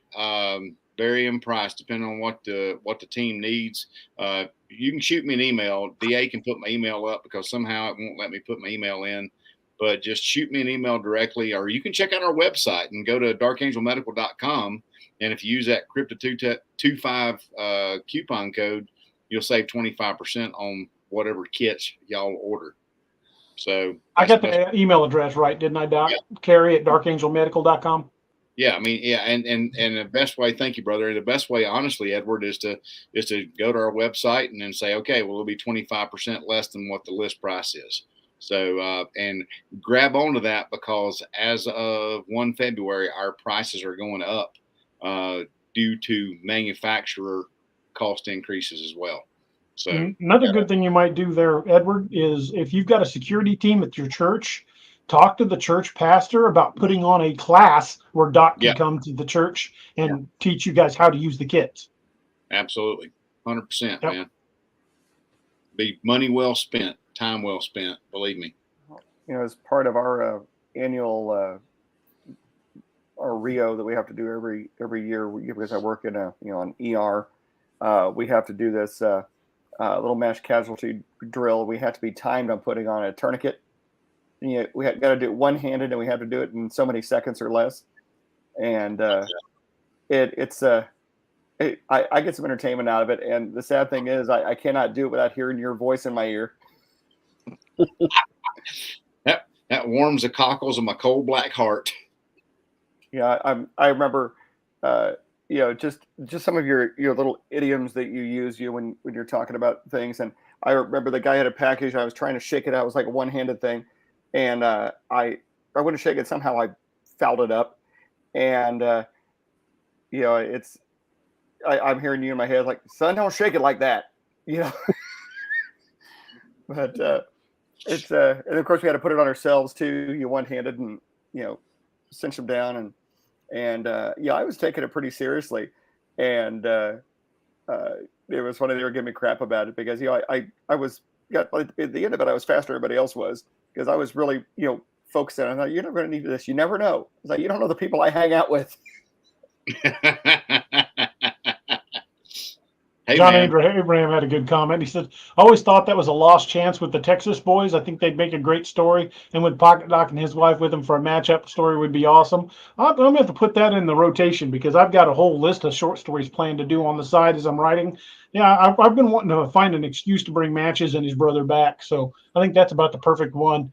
And Steve Padden had a comment for you, Steve. He said, sorry, brother, had to put the training on the back burner due to being extremely short-staffed, but we'll get back to it when we get a couple of guys hired. All good, brother. I'm here. I'm here for you whenever y'all are ready. I appreciate you. Eddie Petch. Imagine putting on a super suit made of essentially non-tearing material such that Bigfoot tries to pull your head or limb off and cannot. Well, even if it doesn't tear, it doesn't mean he can't pick you up by the ankles like the Hulk and smash you around. Puny God. Hulk smash. Yeah. Bigfoot smash. He can still bludgeon the crap out of you. I picture one of those we'll throw you off a 300-foot cliff like a lawn dart. Well, like I was telling one of the rookies I was training, I'm like, look, that your vest will stop a bullet, but it's not going to stop the force. It's still going to hurt like a son of. Oh no, it'll be fine, dude. I'm telling you, you take one on that trauma plate, and you are going to be black and blue for weeks. Yeah, let me tell you, physics is a bitch. Believe me. I mean, science is a real thing. Kinetic energy transfer is very real. Well, the things people forget is, force equals mass times acceleration. Okay, yeah, you're talking about a couple 100-grain bullet moving hella freaking fast. If it's a 9mm, it's traveling 11 to 1,200 feet per second. Yeah. Tell you what, if y'all know how it feels, stand there and let somebody hit you in a chest with a 5-pound sledge at full force, and you're welcome. Well, we'll make a believer out of you. My brother's a training officer in his police department, and the new rookies always get in their head that these, bulletproof vests, you're going to get shot and just keep coming at them, like they do in the movies. And he actually lets the guys have this little experience where they have their little 3A vest on, and he clobbers it with a hammer. Yeah. And he, just like a setting maul, haul up and club them. Of course, it knocks them off their feet, knocks the wind out of them, and it's like, yep, congratulations, bud. That's equivalent to a 38, or whatever, something, relatively small caliber. Yeah, and like we were talking about with the Squatch, man, the dudes that take the shot are the ones that ain't ever found. Let's extrapolate on that, Steve. Look at the mass those dudes have. Yeah. And you shoot them with a 5.56 or a 308 or even a 30-06. I mean, hell, Fred said he hit one center mass at 75 yards with a 30-06, and it was still heading to him. Well, you look at our our modern AR platforms, the 5.5 or the 5.56, it's a 22. Yeah, It's it's a just 22 moving 22. hella fast. It's a 22 on, it's a 22 on meth, man. I mean, and that's the thing about it. You got to think about the mass that those dudes have, and even back in the day, that might be why we don't hear a whole lot of reports of survivors, because even then, the black powder charges were not definitely not equivalent to smokeless powder charges, which was developed in 1892, 1894. So that has a lot to do with it. I think survivability. I mean, they could shake off some pretty horrific wounds. Something that I don't know the Colt Walker when it was designed and released, it was 44 caliber, 60 grain. It was designed to had a much longer cylinder than your average pistol. It was designed to be able to stop a horse from enemy cavalry. The Colt Walker was the most powerful handgun created until almost 100 years later, when the 357 Magnum was invented. It was coming off the end of the barrel at between 11 and 1,400 feet per second, depending on how much powder you put on it, and walloped like a 44 Magnum. Yeah, that's why they called it the horse pistol. Back in the day. I mean, it was a big son of a gun, but I mean, that was an exception to the rule. I mean, you look at a 1873 Peacemaker, or like the ones you're talking about, was it Griswold? The Griswold. Yeah, I mean, the Griswold was only 36 caliber though. Yeah, it's like a Navy Colt, and so it was equivalent to 38 Special or so. Yeah. So I mean, but it's still enough to get the job done to us thin-skinned Homo sapiens, but something that big, that's gonna just kind of make them get pissed off. Yeah, I'm afraid. I just can't imagine. I mean, you picture, I keep running through my head what they say about some of these other primates and their relative strength for their size. Yeah, like these people that have themselves torn apart by 100-pound chimpanzee. Right. And then, okay, we're thinking, you believe some of the stories, 1,000-pound chimpanzee running at 40 miles an hour. I'm like, yeah, it's like getting hit by a horse at full gallop, and you're trying to stop us, unless you got something like a 700 nitro, you're probably not going to get its attention real quickly. You're going to have to hit something pretty vital. Yeah, you would. Yeah. I mean, to get immediate results, it had to be a CNS shot, because even if it was still center mass and there was still some grave damage, they got enough fight left in them. They could do some serious damage to you too. Well, let's say you're lucky enough to put a bullet through a lung. Okay, yeah, it's going to be a fatal shot eventually, but when the adrenaline wears off. But I mean, look at all these stories of law enforcement, having center mass shots on people hyped up on drugs. Yeah, there's stories of them putting 10 and 15 rounds in somebody until they finally sever the spinal cord. Their body was dead, but they didn't know it yet. That's somebody pharmaceutically enhanced is definitely a threat to deal with. And just so, I mean, again, let's just take it out to a cryptid, like these guys up in Ape Canyon. That's you hit them with something, even back then, it might have been a heavier caliber, 30-06 or something. Well, in 1924, what kind of rifles were those guys using? I mean, they had 30 calibers then. They had 30-40 Craig. Probably lever action rifles, maybe some bolt actions. Yeah. But I doubt they were carrying anything. Well, they were up there mining. They weren't there hunting. Right. So I doubt seriously they were carrying anything other than designed to protect their claim. Yeah. Exactly, man. Well, I mean, figured handgun wise, they wouldn't have had anything newer than a 45-06. Because 1924. Yeah, it's probably, if they were miners, they probably had, the bigger bore stuff was still relatively primitive. Yeah, I mean, it's not primitive, but 45-70 even. That's a big round, but that's what Teddy Roosevelt carried. Nothing I've ever nothing I've ever read actually stated what calibers of rifles that any of them had. But if I had to guess, I'd probably say nothing bigger than a brush popper, something Yeah. that they could hunt with to Right. keep them fed. We probably weren't expecting to shoot anything bigger than a deer. So Yeah. Or bear. 30 caliber lever action, or maybe a bear. Yeah. Yeah. I mean, even still, I mean, even a bear, I mean, a 30-30 will take a bear down. Yeah. You know, but even, you know, but you talk about something twice as big as one of the bears up there, that's a force to contend with ballistically. Yeah. Well, and then you've got to figure something that big, you got to limit how quickly you can get back on target with it. You know, like modern days, yeah, you could drop something like that with a 500 Smith & Wesson. Okay, how quickly are you going to be able to get back on target and fire another round? Yep. Edward Kung Fu Mashburn says, when I was a little boy, my uncle was a sheriff's deputy and he was shot in the leg and in the chest. His chest was black. He got okay. His dog saved him. That's good. Eddie Petch said, if you guys have seen it on the recent upload, Vault showed a 12-gauge shotgun made with a 50-round drum and a real cool scope. And I have not seen that. I might have to check that one out. I met him at the Dogman conference back in Paris, Tennessee, that actually Josh Turner from Paranormal Roundtable put on. Yeah, I got to hang out and chat with him there. We didn't get as much chance to talk guns, but I'd like to pick his brain at the next one. I missed that. It's a part of the state, and helicopters have been more active than usual in the last couple of months. I think you're going to see a lot more of that probably throughout the remainder of 2023, because I think these things are getting a lot more active. I don't think they're necessarily. I don't think that means there's more of them. I just think we're seeing more of them. When people stayed out of the woods and stayed away from national parks because of COVID, things started popping back. And it's really strange how it doesn't take that long for nature to make a comeback. There was a plot of land up near my uncle's house that we used to hunt like routinely.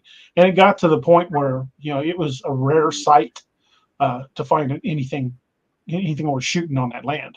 And we left it alone for a single season, went back, and you couldn't throw a rock without hitting a deer. Yeah, it don't take nature long to take back over. Well, look at around Chernobyl. They've sent people back up in there now to just kind of check the place out, do some readings or whatever. And nature's essentially just, eating the town. There's trees in the middle of the streets, and was it Pripyat or whatever the name of the town is? Pripyat, yeah. It's amazing. I was watching a video on it, and they were talking about the dog breeds that have been created there. Like all the domestic dogs have interbred, and they've created something they call a Chernobyl dog. It's like a shepherd lab, whatever mix. Yeah, and if you adopt one, it also doubles as a nightlight. Well, and think about this too. With all the sightings that have been happening, is it an area that's being developed by property developers? And people are encroaching on their territory. That's a real possibility too. Well, Jane Doe had a good comment. Says any unclaimed territory must be colonized and exploited before someone else does. That's right. And when your small game animals return to an area, the big game animals will return as well, especially the ones that eat the small game animals. Yeah. They're following the food chain, man. That's survival. And it could explain some of these interactions that we're getting with humans. Back in the colonial days, the First Nations people weren't real happy when settlers moved into their territory, assuming these Bigfoot type creatures are intelligent. They probably feel about the same way. I can't blame them.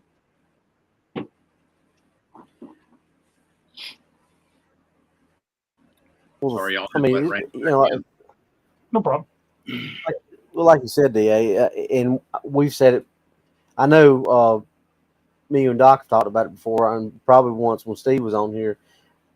The Black Plague of the 21st century. You keep people out of the woods. Mm-hmm. Doesn't take nature long to take back over. These things start coming back into an area when there's not people there. Then all of a sudden, people are back into it, or back into that area, and then you have that conflict. I think that's why a lot of these sightings are on the rise. Boys, I need to step away for just a moment. Can you guys cover for me? I think we got it. End up the Bigfoot version of DoorDash. We all get back out in the woods. Yeah, But that's. Go ahead, Doc. No. Go ahead, Robbie. I don't want to step over. No, I was just gonna say, because we've said it plenty of times. I mean, it's just encroachment for so many years into their territory, pushing them back, right.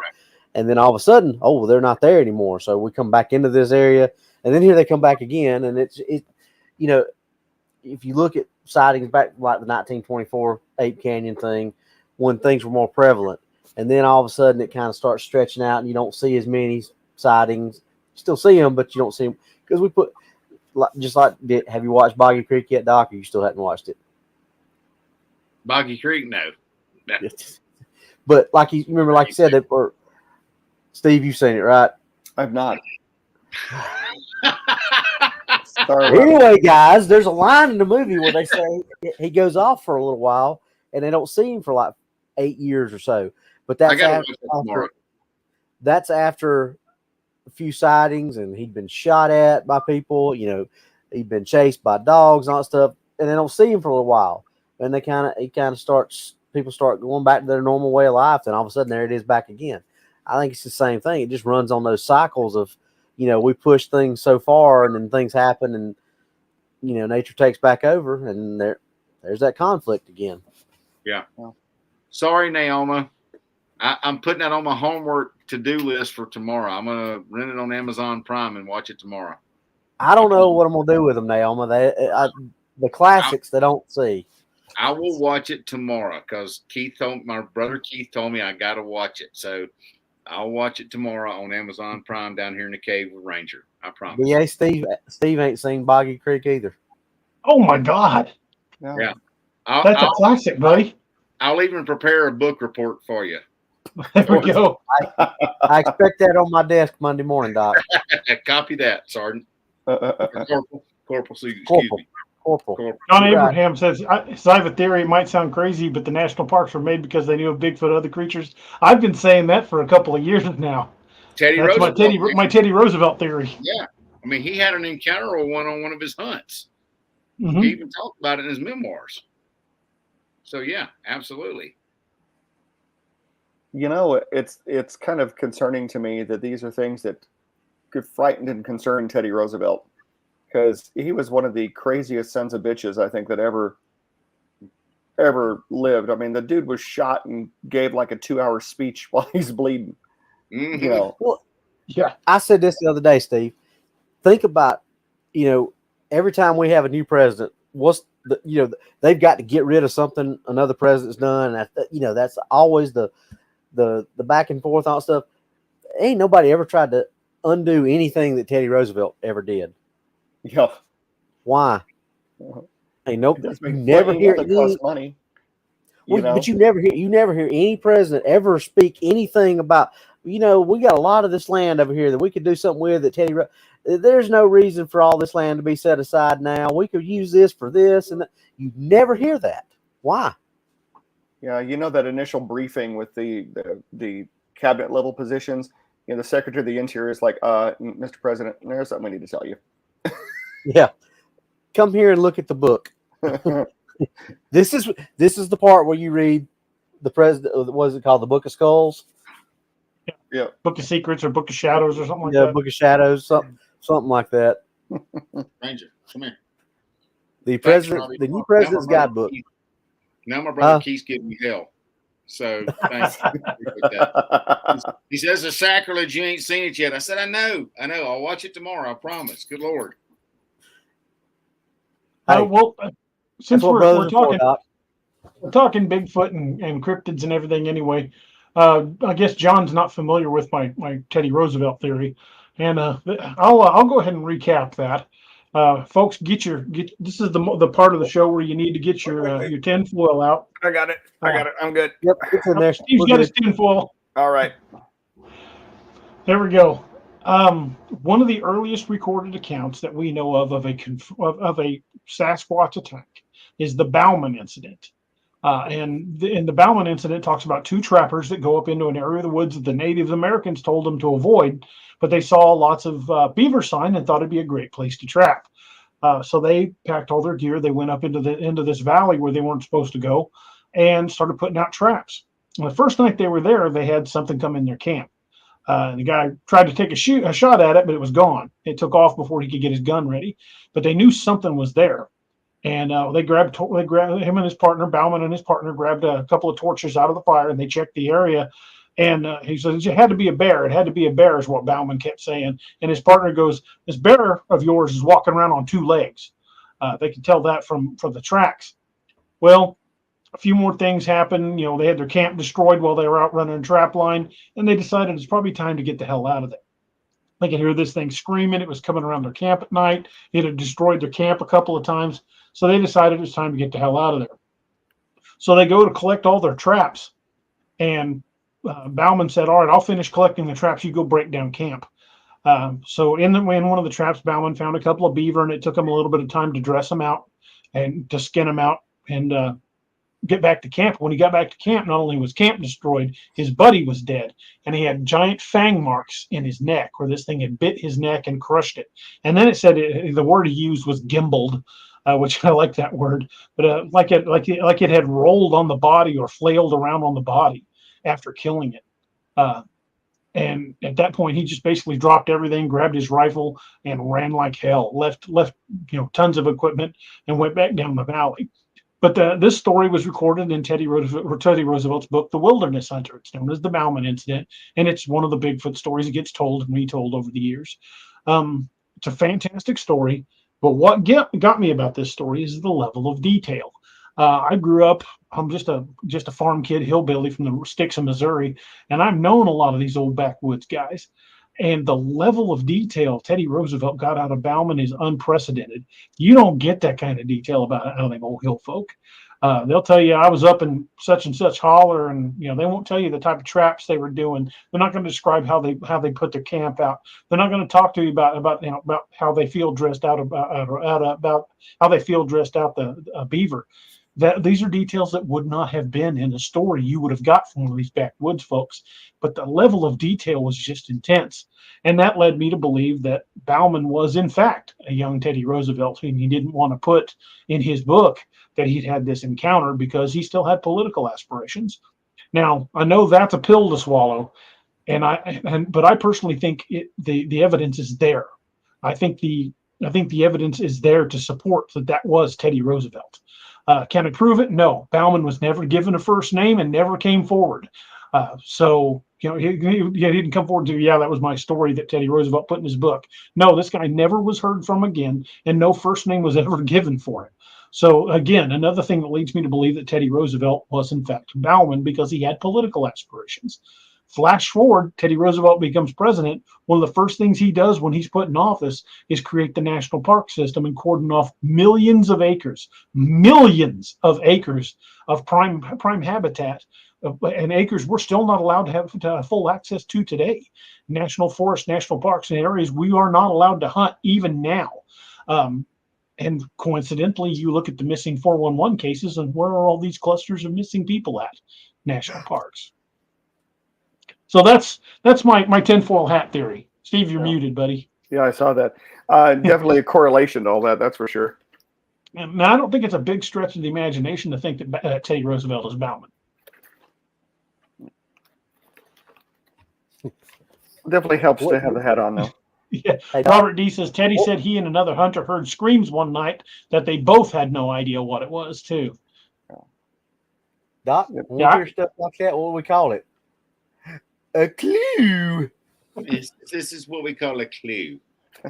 I firmly believe Bauman was Teddy Roosevelt. I think there's enough evidence to support that for sure. Good boy. There's no way to say yes or no. I mean, Teddy Roosevelt's long dead. Bauman never came forward, so there's really no way to know unless Teddy Roosevelt's journal, secret journal surfaces one day where he's like, wrote a story about what happened to me. Called it the Bauman incident. There's been a lot crazier theories with a lot less proof or a lot less foundation of proof than that are accepted. That's And deep. Teddy Roosevelt was a known big game hunter. The dude hunted, Cape buffalo in Africa. He hunted buffalo here in the States. The man was an avid hunter. So to think that he might have been part of a group that went up into a valley where the locals were like, oh no, that's bad mojo, don't go up there. He's the kind of guy who went like, yeah, screw that, I'm going up there. Dude, Teddy was a stud, man. Read the story of how he grew up. I mean, he was a sickly asthmatic child and got into boxing and fitness and everything like that. And he was a pugilist, man. That's for fact. He was a badass. Well, that guy tried to assassinate him and shot him. Yeah. And it went through his speech and penetrated 3 inches into his body. What did he do? He gave the speech. Yeah, he was a stud, man. Ain't no doubt. Yeah, my old lieutenant's in the audience tonight. James Jenkins says, "Good show, guys. Good to see Steve back." That's Lieutenant Jenkins. He's actually him and his wife Martha appear in the Lakeview Man series, and will continue to do so. That's awesome. Steve Podden commented on my hat. Want to know if I made a new hat for the night or it's part of my collection? It is now officially part of my collection. It sits on my lamp. John Abraham says, "DA, that makes so much sense. If you look at that, there's still parts of every park you're not allowed in." Mm-hmm. Right. These parks are put aside for the American people and future generations. Can we use them? No. Yeah. I mean, well, Teddy Roosevelt was the Secretary of the Navy and stepped down to lead the Rough Riders up San Juan Hill and later became president. But this is not a guy who shirked from a fight. Yeah. I mean, and Steve, there are many acres that they say that no modern American has stepped foot on. Right. Completely virgin territory. He visited the headwaters of the Nile. Yeah. I mean, he was. Yeah. That he doesn't get enough credit for how tough and some of the things that he did. Yeah, and that's the papers about Robin Williams is a great actor. His library, the Teddy Roosevelt Library, they have the speech with the bullet hole in it. The actual papers are there. As he's reading it, he's like pulling the sheets off and letting them drop. So, he's pulling them off and throwing them on the floor so people can see the paper with the bullet holes in it as he's talking. It's quite the bit of theater. Thanks, Ace Banner. Appreciate it, man. Thank you, man. Appreciate it. Hope Thanks, you guys. are. Nice. And I know that's not really having to do with Ape Canyon, but if you look at this story of Ape Canyon and the Bauman incident, the behaviors of the creatures, there's a lot of similarities there. So could it be argued that when did Teddy Roosevelt, was he in office? Hey, Google that. Don't make me lie. It's right at the turn of the century, wasn't it? Okay, so he died in 1919. He was the 26th president. I don't see the presidential term from 1901 to 1909. 1909, yep. So that Bauman incident happened long before the Ape Canyon incident. Right. So there's no way he would have known any of the details that would be in the Ape Canyon incident. No. And I know the book the book that the Bauman incident is in had been released, but we've got no way of knowing if anybody from the Ape Canyon incident even knew it existed. But the similarities are just uncanny. Well, the Ape Canyon, if you read about where Ape Canyon is, it's in a national park. Yeah. John Abraham says, I can see DA do a book about Teddy. I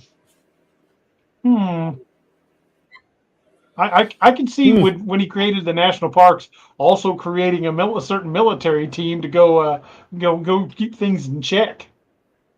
That would actually be a really badass origin story, wouldn't it? That would be a great origin story for when the hunt actually originated. Created by a presidential charter of Teddy Roosevelt. Or a midpoint to something that may already be started. There you go. Well, let's see. Teddy Roosevelt was born in 1858. So he would he'd be around when the events of this book are happening. and he could have heard about it and thought, Very much so. you know what? I've got an idea. I need to talk to this guy. Hey, I know an old boy. I don't know, boy. Well, there are going to be some historical figures that are going to show up in this book. Folks, we're talking about a new series that I've started. It's called Dark Frontiers. It's about a guy who inadvertently becomes a monster hunter at the end of the Civil War, 1858. I'm sorry. No, 1865. My bad. Sorry. This book starts at the end of the Civil War in 1865, and this guy inadvertently becomes a monster hunter with basically percussion cap revolvers and stuff. That's why I was spouting stuff about the Colt Walker. I've really been looking into old percussion cap, but what kind of pistols he would use, especially if he becomes a serious monster hunter. What's he going to try to bring down? What's he going to use to try to bring it down? So I've really been digging into a lot of percussion caps. I even made a purchase of one, although I've found out that you can get flagged on YouTube if you have too much. If you have too many firearms, but by federal law, this is technically not a firearm, so I can show it off without it being anything flagged. Plus, I'm not promoting anything, but I acquired a kit of a copy of the Griswold, the Southern revolver that was taken, was patterned off of the 1851 Navy Colt. So this is basically a copy of an 1851 Navy Colt. Based off the Griswold and Gunnarsson that was carried in the South. And the main reason I wanted it was I'm quite familiar with how modern firearms work. I was a cop for the better part of 20 years. I worked in law enforcement one capacity or another. I am quite familiar with how Glocks work. But there's just something about holding one of these old pistols in your hand. And it's a whole different mindset when every time you point at something, you've got to cock that hammer back. Because there's no double action. You don't just keep squeezing the trigger. So I really wanted one in my hand to feel what it felt like to not only have to sight in that way. It's a whole different set of rules when it comes to engaging. There's no holding a Glock like this. There's no holding that revolver like that. These were designed to be in one hand, and especially if you're going to be using more than one. So I got that as a writing aid, and I think it's really kind of proved its worth its weight in gold, because I framed a lot of scenes by kind of blocking it out with that in my hand. So, but you may have had some input from a certain person. Yeah, I've had some lengthy conversations with a certain pint-sized doctor. Well, back in the Civil War, he'd have been a doctor. The level of skill of medical technology today, you'd have been a doctor back then. But Doc and I have had a couple of lengthy conversations. Little Patty says the Colt from Supernatural. That is an older model Colt. It doesn't actually have a trigger guard. The trigger doesn't even pop down until you cock the hammer. That thing was originally a 32 caliber, so I wanted something a little heavier. It's called the Colt Patterson revolver. Yep. You can look it up. The old Patterson revolvers were still around during the Civil War, and I thought about having this character carry one, but for its day, it was really underpowered. Like I said, it was only a 32 caliber. And some of them were even 28 caliber. So it's not a big pistol, not a lot of distance, not a lot of power behind it. But that's what I was talking about, the Colt Walker. The Colt Walker for its day was the most powerful handgun you could get. Problem was, it only made about 1,200 of them. Yeah. Also known as the Dragoon. It was like 4.5 pounds. Yeah, unloaded. Unloaded. And 8 inches long. Yep, doubles of the hammer. Yeah. It was a boat anchor for sure. Well, considering who the origin story for this character, who he rode with, they spent some time in Texas during the Civil War, so the chances of him picking up at least a couple of those revolvers probably very high. Because this character's, if I'd have been alive in that day, if I'd have been in uniform in that day, I would have done the same thing. He's a battlefield scavenger. He most of his equipment comes from stuff he's picked up. And that was the same way with a lot of soldiers back then. Battlefield cast-offs equipped and armed a lot of guys, because most of these guys going out there couldn't afford anything other than the bare rifle they were issued. If you got a rifle with a ramrod and you run out of charges for that, you're toast. So these guys would definitely be picking up things on the battlefield to help them stay alive. So this character did the same thing. Yeah, if you watch the movie True Grit old and new. That's what Maddie uses to shoot the notorious Mr. Cheney with, and breaks his short rib. She shoots him with a Colt's Dragoon. That's why he That's a calls big it. pistol. Yep. So that look for that pistol making an appearance in these books. But considering where that started and how that series will progress, that'd probably be some point where he might run into a young Teddy Roosevelt. That'd be very cool. I think it'd be kind of fitting.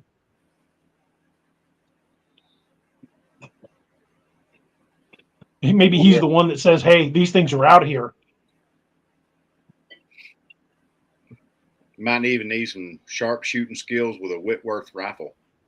Who knows? Mm-hmm. Whitworth was a pretty impressive piece of equipment for its really day. was, man. Yeah, that was used very frequently by the Southern forces in the War of Northern Aggression.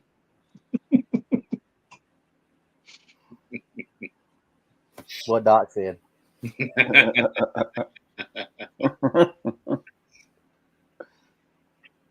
I'm pretty excited about where this series is Before going. that dirty Yankee stole General Lee's sword out from under the table. Yeah. I honestly, DA, what you sent me and what I've read has been awesome, and I know the rest of the audience, when they see it, it's gonna be, they're gonna love it. They really will. Though, like I said, the way you've dealt the actual historical timelines in to fit with the story is really, really cool, and that makes it even more believable. You know what I mean? Hey, Doc, it's the chef's kiss. Yes, Chef Kiss. Really nice, Clark. That's really nice, Clark. Well, there's a bit of character backstory that's dropped in the book that just released. I'm not going to say what it is because I want y'all to read it for yourself. But there's a big bit of character history dropped in Codename Wild Hunt: Death and Dyatlov Pass, and let's just say that bit that is dropped is going to directly tie in with this character. That little kernel of information will directly tie in with this character. Yep. Which will also directly tie him into another character. We've been calling DA the Tom Clancy of cryptids, but I mean, in some of the aspects with the way he's killed off characters, I called him the George R.R. Martin of cryptids as well. Because don't get too attached is all I'm going to say. Yeah. Don't get too attached. Not everybody's got plot armor. There's a few folks that do, but not everybody's got plot armor. Damn you, DA. See, I'm just trying to do my best to stay on his good side, so my character makes it through. I'm waiting to get run over by that damn snowmobile. I don't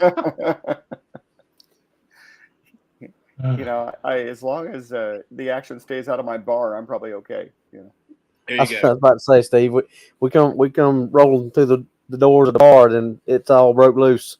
Yeah. I can see something happening at Steve's Pub and Grub, and Steve just casually reaching under the bar and coming up with like an old World War I freaking trench gun that slam fires. Yeah, that would be amazing. The whole team comes in and rams a freaking bar across the door, and Steve just reaches under the counter and pulls out.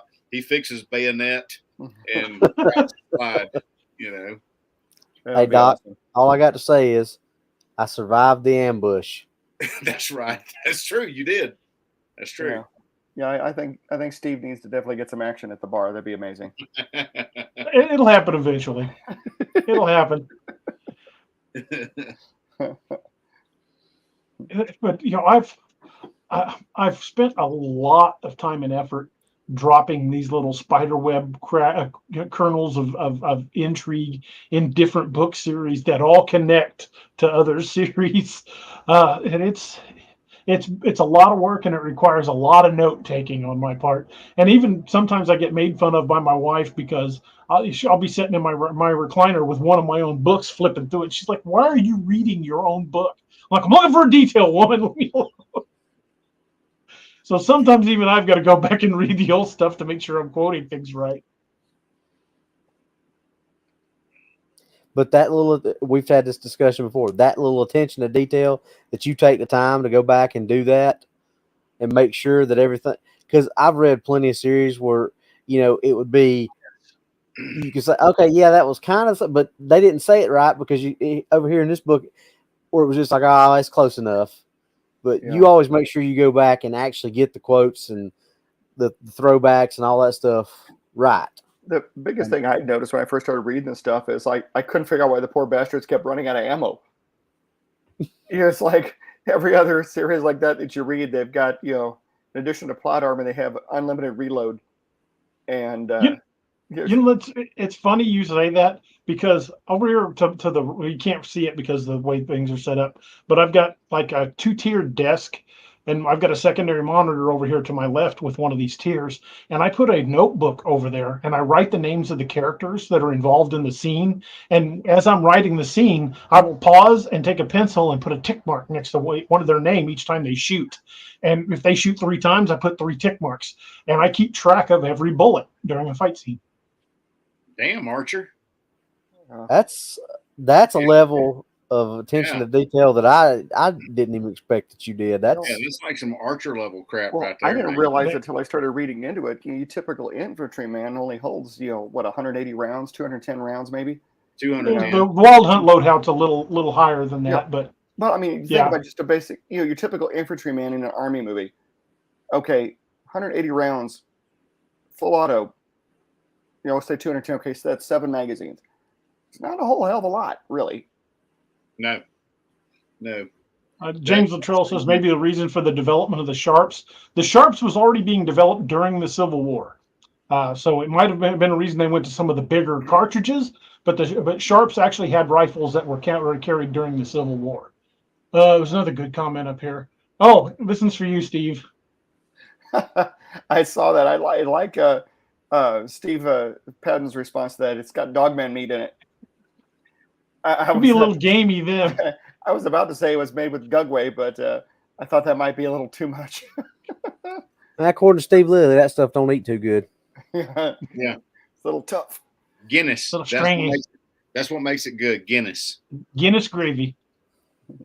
Yeah, in all seriousness, the recipe that my wife makes for that stuff is actually Gordon Ramsay's recipe. Her shepherd's pie is. Yeah, her little twist on it. I'm sure it's Gordon Ramsay Really nice made with a little bit of redneck love, but it's we're actually doing shepherd's pie tomorrow with some steak tips and Guinness. So it's gonna be fine. What time are you eating? How far do I have to drive? Come on down, son. Come on down. Yeah, if I get off the air and go tell Annette to get in the car, we're going to Colorado, she may throttle me. And she'll make plenty. Plenty. We'll hop in the Cryptid Intercept vehicle and go down there. There you go. Robbie, you'll get some leftovers. Leftovers eat as good as the first ones. Fact. That's a fact. Well, yeah, to me, that's the best part about meatloaf is the meatloaf sandwiches the next day or two. Oh yeah, I know my bison chili gets better the more you heat it up. Lanita's comment. What's that? To quote Barbosa from Pirates of the Caribbean, the topic's more of a guideline, really. I mean, we're 7 minutes nigh the 2-hour mark, so I mean, we did stay pretty focused on cryptids for most of it. Yeah, we did a pretty good job. We are at the portion of the show where it devolves into food. Then we went into ballistics and food, so I mean that kind of goes. Devolves pretty much describes it. Yeah, and movies. We always put movies in there. And movies. Also movies. Yeah, I was just in here watching Monty Python and the Holy Grail, and Angie came in here and she just shook her head and looked at me and laughed. So Hooter Transport says roads are horrible. You might not make it in these snowstorms. When there's shepherd's pie on the line, I'm going to get there if I got to hook dogs to the front of the car. Yeah, and Angie makes a fine shepherd's pie, son. Good Lord. 453 Big Vic says, "Oh, DA says spicy McHaggis." A friend of mine's husband. That's what I call him. I call him Spicy McHaggis all the time. Hey, here's what Steve said. This is now the show. We're going to call him Spicy McHaggis. James Trail says, DA, tell Clark you need to borrow an Osprey for the trip to Colorado. Well, if I tell him, he's going to have to make it. Angie's going to have to make enough to feed the rest of the hunt. That's right. They hear shepherd's pie and they're in. Have to make a team meal. Ooh, a little patty's making me hungry. Mm. Ooh. Mm. What are JoJo's, little Patty? I ain't never heard of that. I'm curious. What are they like, Sloppy Joes? Huh. I don't know. I don't know. Ain't never There was heard a place here used to make what they called JoJo taters. They were like KFC tater wedges on steroids. They were like a quarter of a good sized spud, deep fried and seasoned. Oh, you know what we call them down in Mississippi? We call them tater logs. Tater logs. Yeah, that's what they call them. Robbie, you ever heard that? I sure have. Yeah, we call them tater logs. But I know exactly what you're talking about. Yeah, it is. It's legit a quarter of a potato, breaded and deep fried in some delicious seasoning. Good Lord. You ever had tater You had cakes? me a potato. Who?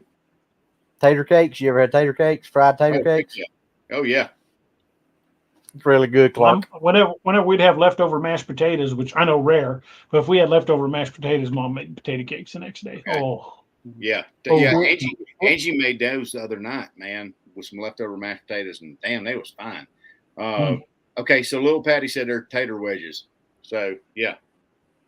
That's Oh, awesome. Meg, hush puppies. Girl, I worked at a catfish restaurant for many years, and yeah, hush puppies is where it's at. Steve can sympathize with this one. Camo Dad 72 says, "Hey DA, it's been an ugly night in ER, and they just called a pediatric trauma. Hope all is well. And we'll catch you guys on the flip side. Wish I had time to listen. Hey brother, be safe. Yeah. Hope the code turns out well. Go fight. Never want to hear about a pediatric trauma. No. Those are rough. Yeah. Yeah, I could tell you. I could swap some stories with you about working night shift in the ER, and Steve could tell you quite a few too. I've told Steve the story about my first experience my first shift working security in the ER. When somebody hands you a leg, that's something you remember. Man. Yeah, you're guiding the chopper in. The first thing to do is they hand you a leg. Yeah, they're like, "Here, take this." I'm like, "Is this what I think this is?" I'm like, "Yes, it is." I'm like, yeah. Try and keep up. Night shift in the ER is always an eventful time. That's for sure. Oh God, yes, it was. Yeah. We brought a chopper in one time to land on our helipad. It came in out of Little Rock, Arkansas. It was a modified Sikorsky. It had two pilots. It barely fit on our helipad. I've never seen a medvac chopper that damn big. It was massive. That's funny considering how big our choppers are.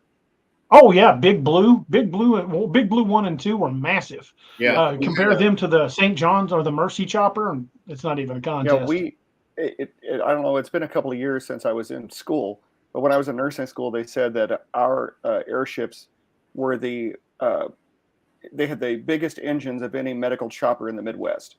Yeah. And they had the big double jet. Thing comes in. It's turbine. Like double jet turbine comes in like freaking Airwolf. Yeah. Oh yeah.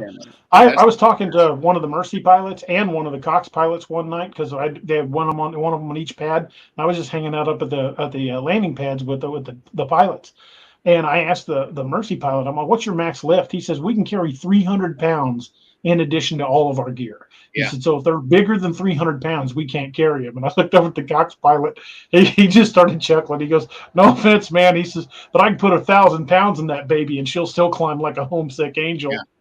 Yeah. Oh, yeah. We up in Casper when I worked in ER up there. We had our own life flight up there, and they had a Bell 212 up there, and that was a big freaking bird, man, and it could haul some weight.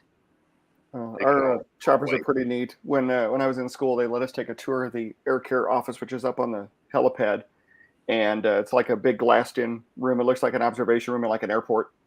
And they brought the helicopter in, and literally it sounded like a wolf coming in. And they let us kind of take a tour around the place, and he goes, "You want to see something?" And we're like, "Well, yeah."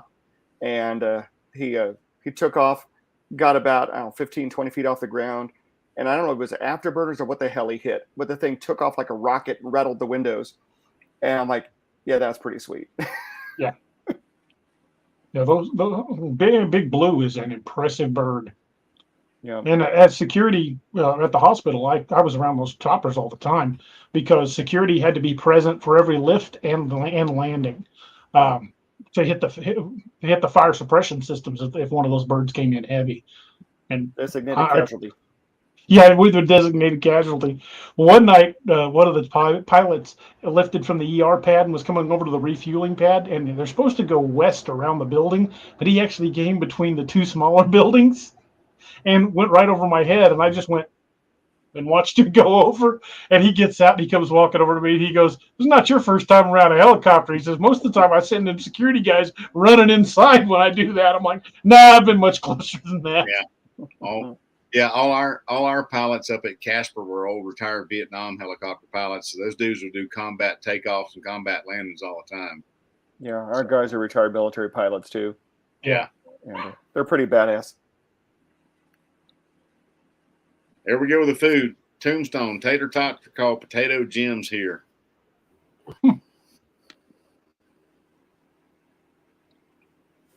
Whenever I fry potatoes, part of what I roll them in is Tony Chachere's Cajun seasoning.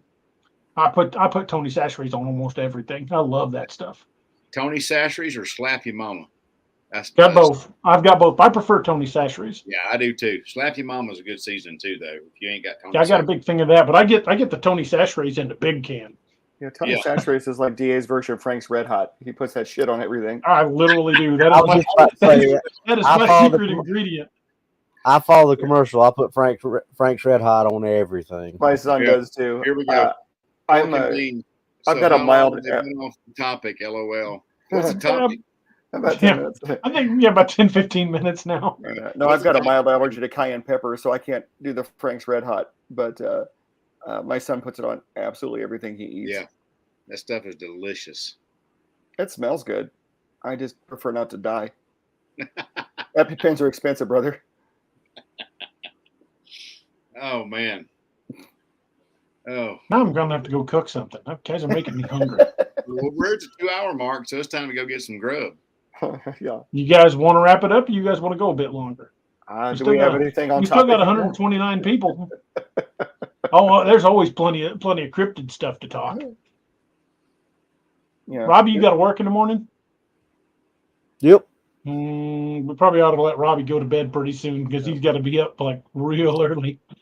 Yeah. See, this is in the show where usually there's enough alcohol that's been passed around that we're already starting to, degrade.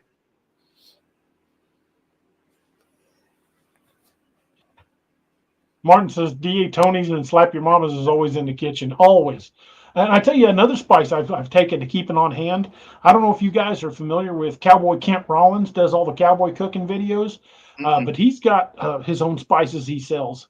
And his Cowboy Kent Rollins main seasoning, I can't remember what it's called off the top of my head. But his seasoning, freaking awesome on everything. I cook with that all the time.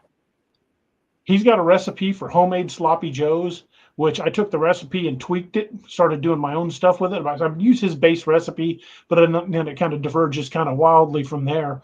So I like mine to have a little heat to it, and I cook with more peppers than he does. But I will never go back to canned sloppy joes mix. And my boys said they'd riot if I tried. That is very popular when I make those homemade lasagna. No, homemade sloppy joes. I think it's funny how you'll find certain spices that you like. What was that, Doc? I'm sorry. No, it just makes me think of the Adam Sandler Sloppy Joe song. Sloppy Joe. Sloppy Joe. I made them extra sloppy for you. Well, I'll live together in lunch, Ladyland. We are derailing. Crashing and burning like Amtrak right now. But I was thinking about the Tony Chachere's at Doug's or a DA's place, and it's funny how you find certain spices that you end up incorporating into your cooking. For a short time, I dated a gal from Baltimore. She turned me on to Old Bay seasoning, and so I started putting that in stuff. And I fixed some food for my wife back when we were dating, and she's like, "What do you season this with?" And I was showing her Old Bay, and she's like, "I never even heard of that stuff." I'm like, oh, it's good. Dude, I'd never heard of Tony Chachere's until probably 10, 11 years ago. I was working in the jail, and I had a guy that was from New Orleans. It was an inmate, and we got to talking food one day. And I was just bored. It's middle of the night break time, and I was having him tell me some of the Cajun recipes to try. He's like, "Have you ever tried etouffee? You ever tried it?" Like he rattled off a bunch of dishes. I'm like, "No, I ain't tried that one. I want to try that one." And he would write down recipes for me to try. He goes, "You ever heard of Tony Saturday's?" I'm like, "What the hell's Tony Saturday's?" He says that's Cajun goodness right there. He says, "You ain't cooking with Tony Saturday's. You ain't cooking at all." So I hunted it down, and they one of the local supermarkets actually stocked it. And then I got them to get the bigger cans because I was buying like 3 of the little ones at a time. Man, Another good Cajun season is two-step. Y'all need some Zatarain's Ooh, seasoning. we love some Zatarain's too. around here. Yes, sir. That's usually what we got around here. Zatarain's crab and shrimp bowl is where it's at. That's what my mama used, and that stuff is fine. So, Pork and Beans had a question. This was actually kind of on topic. It says, "Have you all heard of any Dogman encounters in Texas? I know Small Town Monsters is doing an episode on this. I never knew it was that big in Texas." The bulk of the Dogman encounters I've heard in Texas are generally in the big thicket territory. That's East Texas. But I have heard of some in the Panhandle up near where Texas, New Mexico, and Oklahoma meet. There's a town called Dumas, Texas, where supposedly some cops who were the sheriff's department were investigating what they thought were cattle rustlers, actually ended up firing on a group of dogmen. But when I went to verify the story, I can't find it now. But it was a really cool story. It was actually a pretty lengthy story. One of the ones I would have made Robbie read. But now I can't find it. I wish I'd have saved it. But it apparently happened near Dumas, Texas. There was a rancher reporting he was having cattle go missing, not finding cattle mutilated, cattle gone. And these deputies went out looking for it, and they took what do they call that? A stock detective? Yeah, cattle detective. Livestock detectives. And they ended up, they ended up engaging a group of these things. That ain't horrifying at all. Well, I can't say that I would have enjoyed rolling up on something like that when I was a deputy, because the only thing I had on me that would have put a dent in that would have been my 12 gauge. Yeah, because I don't think my AR would have done more than piss it off because all I carried on duty was a 5.56. James Luttrell says Dumas is 2 hours north of me. James, my email address is daroberts@daroberts.net. If you can find any local sources of that story, can you please send them to me? Because I found them on a website that was talking about Dogman encounters, and that website is gone. Like it got shut down. Can't even find it anymore. Don Donaldson said, I heard there were some dogmen around Waco, Texas. There seems to be quite a few stories coming from along the Texas-New Mexico border for some reason. Not sure why, but the Border Patrol from along near El Paso and across New Mexico and into Arizona have reported not only catching them on thermal, but seeing packs of them going back and forth across the border. Supposedly there's a lot of video that exists, but the Border Patrol has suppressed it. A few Border Patrols have come forward and said, yes, we've seen this, but every time they get something on film, their footage is confiscated. And of course, these guys work for the government, just like the military. They're only allowed to, they're not allowed to talk about a lot of stuff. But some of these guys that don't work for them anymore, who just didn't give a shit, have come forward with some of their stories. But as for any of the footage, that's government property and it couldn't be released. But I know it exists, and I would love to see some of it. But allegedly, there's a lot of dogman heat signatures and movement that have been tracked from helicopters as well. So again, what was his name? James Luttrell. Yeah, James, shoot me an email. Let me put that up there on the screen. I'll put that up on the banner, so you guys got my email address. There we go. My email should be scrolling now. It's daroberts@daroberts.net. If you can find anything on that Dumas encounter, or even if you know somebody who knows one of the deputies involved, the story read true to me. It's one of those stories you just read it and the details are right. Sometimes you read a story and people just blow the details, and you can just read a story and go, this just doesn't feel right. But that story rang true to me, not only as a writer but as a cop.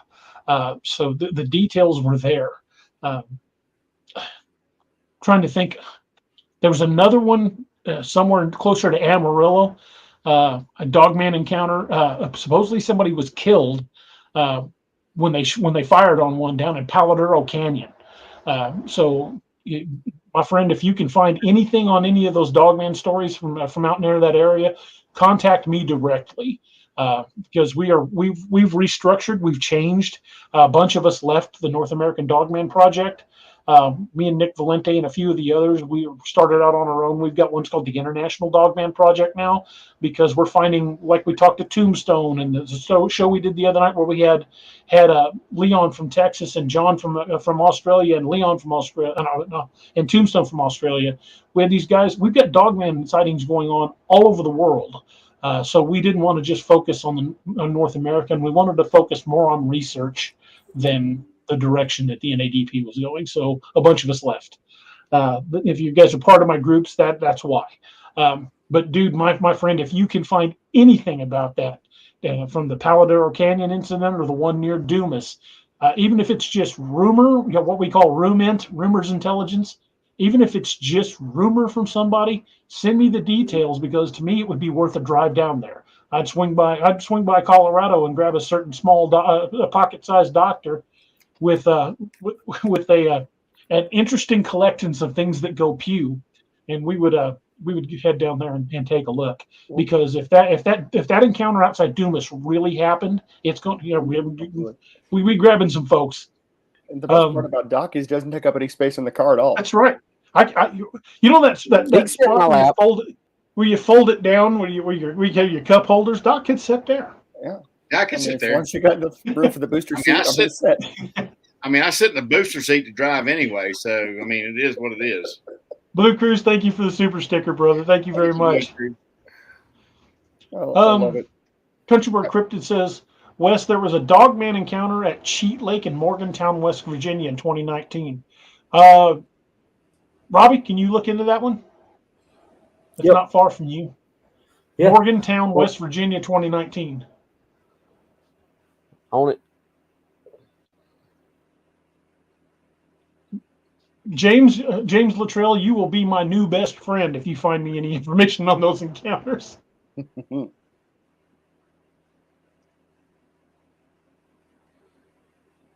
Boys, when we started the show tonight, we were at 3994 subscribers. We were 6 away from 4,000. I'm going to go look right now, because we might do a surprise giveaway if we've broke 4,000. So, drum roll, folks. I will know in just a second.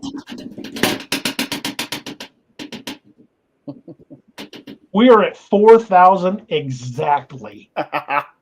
We hit 4,000. We're going to do a big giveaway come 5,000. But I think we're going to give away. I told you, didn't I? You said so. You were right. Praise Jesus. That's awesome. I think it's a sad comment on life that 4,000 people listen to us this crap. Hey, you find out. Entertainment. Even if it just turns out to be, the bad example, we could find some kind. Refined entertainment. Is that what we are? Little Patty. Doc, hey, DA, check this comment out from Little Patty. You ain't innocent, so don't try. I'll tell you what. Since Doc, give me some. We've mentioned it. Yeah. Since we mentioned it, we broke 4,000. I tell you what, this is one I got quick to hand. I got a copy of this. We're going to give this copy of Codename Wild Hunt Operation Lily and Other Tales. I will sign it, make it out to whoever we're going to give this away. I tell you what, I don't have the randomizer set up, so we are going to do a trivia question. We got 4,000 folks in here. Well, 4,000 subscribers, which is just absolutely freaking awesome. Robert D says, congrats, reached 4,000. Thank you so much. And folks, this was as much you as it was any of us. Yeah, we just get up here and talk and have a good time and answer questions and talk about subjects we all like. But we are literally at 4,000. I would never. You can knock me over with a feather right now. I'm telling you. It was. We're not even 2 years old. This channel is to be 2 years. We started 2 years ago in May, right? I think Steve? so. I think it was May 2021. So, Doc's going to throw some in too. Okay, well, I'll give away. I got the book, and Doc's got a patch and a hat. You want to give them away separately? No, let's give it all the way together. Oh, all of it together? Hell yeah. Okay. All righty then. And I'll tell you what. Right there, going to shop on Monday morning. You throwing in a wild hunt patch, or was that one of your patches? Oh, that's a wild hunt patch, son. I thought it was one of Dark Angel patches. No, Throw a Dark Angel patch in too. Okay. And I'll toss in a Man's Marauders patch. All right, I'll throw a wild hunt patch, a Dark Angel patch, and a hat in. All righty. Well then, we'll settle this with a trivia question, boys. Oh, I got to think of a good one. I'm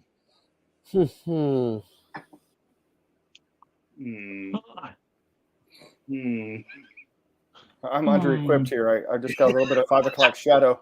You need to grow some face Kevlar, Steve. You know, unfortunately, my wife would divorce me if I tried. She told me if I did no shave November, I got divorced December. Well, she's just going to have to be lonely then. Yeah, Annette told me I can't shave mine off. What concerns me even more about that, Doc, is she told me prior to that the only way out of this marriage was a D word and it wasn't divorce. So I'm thinking I might be putting myself at risk here. What kind of trivia question can we do, boys? I don't know. Ace Spanish says, happy birthday, Gwendolyn Williams. Happy birthday, Gwendolyn. Happy birthday. Happy birthday, Gwendolyn. Yeah, happy birthday. So do we want to go obscure? Or do we want to go... I'll even throw in one of these, too. Oh, Dark Angel koozie. Koozies! Yeah. Like me some koozies. You never know when you're going to be drinking beer and need a trauma kit. I mean, I had one of them koozies, but my youngest son laid claim to it, and I ain't seen it since. Well, I still got some banners and koozies for y'all, so I just need to send them out. Sorry. Seriously, hook us up. slacking. I still want to get my hands on one of the new Wild Hunt patches. I got one of the prototypes from the original. But yeah, you've got one of the originals. That mug I still got to give you since we ain't been able to hook up since Christmas. It's got one of them Wild Hunt patches in it for you. Oh, sweet. You might, Steve, know somebody in your hometown that actually has some patches that I sent him. Perhaps. Yeah, maybe. Well, I'm going to give him one. It's in the bag. Well, he's half crippled, and so am I right now. So. Damn it, Bobby. I've got a knee that's going to be needing a surgeon's touch here in the near future. So. What about from trivia question from the Ragnarok Rising series? That might be a good one. Since we don't hit that enough, that would be something good to see how astute All right. they are. Yeah, hold up a second. West Stump has a good on-topic question. They don't bother me anymore. There was a few times one of them would slap the side of the house. I would put up more outside lights that would come close to the house anymore. You know, that's one of the things I looked for when I drive around countryside here in Missouri. Get up to some of these remote areas. You see a house with multiple outside security lights. That's a good person to talk to. There's a reason they got multiple lights up. Yeah. Okay. Let's think of a good trivia question.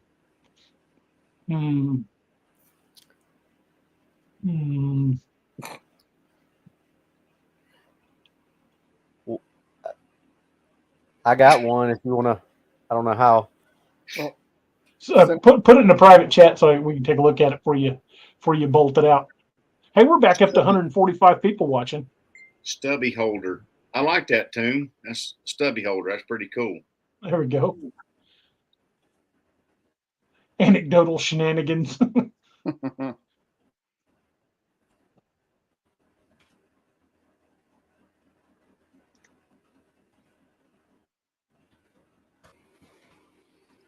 My brother Keith is just telling me, I don't have your koozies.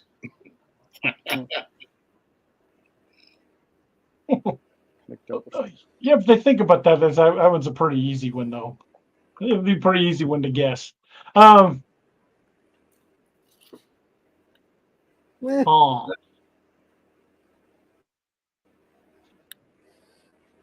about we do one from something more recent?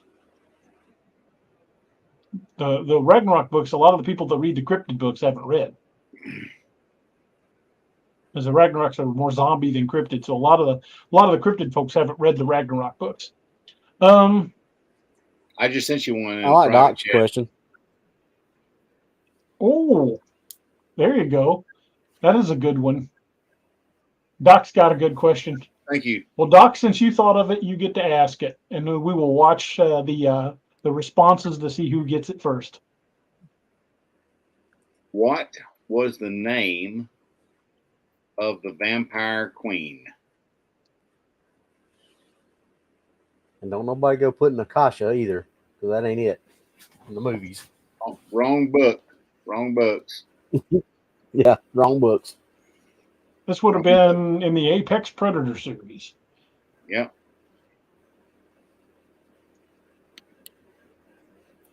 And in Chris Miller's Nightmare Hunter too. Chris Miller's close. That's Sekhmet is the god who created her. Pork and Bean said Salma Hayek. Darren Polson said Sekhmet. Christy Hawkhopper said Lilith. Lilith is a good guess, but no, it's a character I created. And the character Karen Polson said Sekhmet. I think John Abraham's got it. He says I can't spell it. Yeah, she showed up and she came back in Arizona. She first appeared in Apex Predator. Was it Horn Moon? Horn Moon, yes, and then Nightmare Hunters was where she reappeared. John, I'll go ahead and give you credit for that because it is a tough one to spell. Her name was Koskim Sateta. She was a vampire created by Sekhmet. She led the Sekhmet Ajay. So, all right, we're going to give John Abraham credit for that. All right, John, send me your mailing address to my darkangelmedical.com address. I'll need it. Send it to me as well, so I can send out the book and the patch. Yeah, that was a tough question, Doc. And again, the spelling on that would have been pretty tough. Yeah. Two shadows. Two shadows came close. Since two shadows came close right in behind him, I tell you what, two shadows, I'll send you a patch. So two shadows, huh? What was that, Doc? I said, look at that. Two shadows came close. Send me your address. Robert D said it's not Northwood's ex-wife. That's awesome. Might have been. I don't know. Could have been. Who knows? But John, you and Two Shadows both send me an email at daroberts@daroberts.net. Get me your addresses, and I will get these out to you in the next day or two. Tomb, just to let you know, I've still got that care package I haven't sent out for you and your wife because I've been back to the post office 3 different times, and they didn't have the customs form I have to fill out. So I'm going to try again. I'll probably try when I mail these out. So, yeah, Porky Beans was right. I had a vampire queen, just the wrong name. Lilith is close. She was a vampire queen, but wrong series. Hey, I thought Pork and Beans one that said Salma Hayek. Oh, Selma Hayek. That's right. Yeah. Is that form available online, DA? If I'm going to get bit by a vampire, Selma Hayek would do the trick. That's truth. That's truth. Meg says DEA, try UPS maybe. Maybe I'll go by the UPS store to get that mailed up for you, Tim, because my post office seems to be under-equipped for the task at hand. They said that no matter what it is, I've got to fill out a customs form when I send it to Australia. Oddly enough, when I sent some to England, didn't have to do that. Something about the laws with Australia. So I've got to fill out this customs form so I can send some patches to Tom and his wife. So I'll get that done here in the very, very near future. So guys, make sure you send me your address at daroberts@daroberts.net. And John, send it to, or I can just forward it to Carrie. Never mind. Carrie, I'll forward John's to you. All right. So there's my email address, daroberts@daroberts.net. John and Two Shadows, send me an email with your address and I'll get those out to you. I've got those set aside right now for you. And hopefully when I get a chance to talk to Craig, we might have some Scallywag goodies to give away in the next few weeks. That would be pretty awesome. Sharp and pointy things. Yeah, I appreciate the sale that man ran recently. Sharp and pointy. There in January, I had to acquire myself another pointy thing. AJ says, are you guys still going to have a table at Ocala? Unfortunately, I'm not going to be able to make it. I had something come up that is going to be a large dent in my pocketbook. So, I won't be able to make it. Unfortunately, it's just one of those things. So maybe next year. John Abraham says, "Can you sign the book?" I'd be happy to. Let me include in the email. Why would you like? If you'd like me to personalize it, just let me know in the email. But tell AJ that Anthony and I think Doc, didn't you say you were still coming to Florida? Yeah, I'm trying to be there. Yeah. Yeah. So some of us will still be there. We just probably won't have a table. We'll just be kind of walking around talking to people. So if you guys check the store, Tim, if you could throw the DA merch shop store up, the link. There's all new merchandise in there. There's DAX Machina shirts. There's Steve Pub and Grub shirts. There's Codename Wild Hunt shirts. There's Ragnarok Rising shirts. I had to wait for the artwork for the snowmobile because they got the artwork that was up.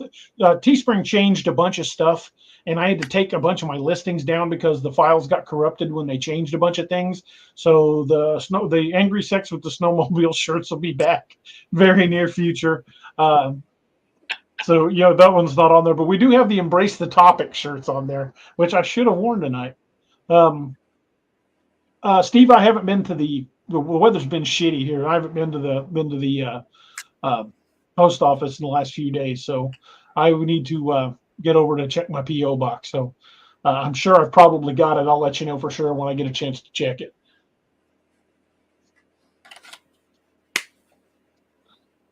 Yeah, John. Again, just in the email, let me know how you'd like it made out. If John Abraham is the name you want it made out to, that's fine. If you want it made out to any specific way, just let me know, and I will be happy to sign that rascal and get it out to you in the next couple of days.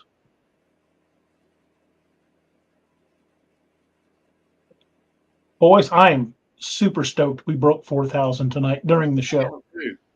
Now we're at 4,002. Whoa. Yeah. We're on our way to 5,000. Be as big as San Francisco in a year. Listen, everybody out there. Cosmopolitan. I told him, it's hard to point, but this guy right here, I told him we were going to break 5,000 before Ocala. I hope so. Y'all don't make a liar out of me. Subscribe.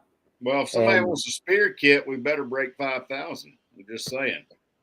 So we need people to like, subscribe, and share. Yeah, like, subscribe, and share. Heavy on the share. When we break 5,000, I'm going to give away not just one book. I'm going to give away several books. We're going to do probably a tiered structure. I will have the randomizer set up by then. Noah could have had it done tonight if I'd have told him, but I forgot. John Abraham says, congrats on 4,000. Thank you very much. I'll have the randomizer done long before 5,000. Probably have it done in the next couple of days. But we'll probably do a tier giveaway. We'll probably give away 5 levels, each tier getting better. So look for us doing a pretty good giveaway when we hit 5,000 because it's kind of a big deal, and I'm pretty excited about it. I might even do something crazy like jump in an icy lake or something. So the sooner we get to 5,000, the colder that water is going to be. I love it. Meg says, Doc, how can I get the hat? Are they on your site? Yes, they are.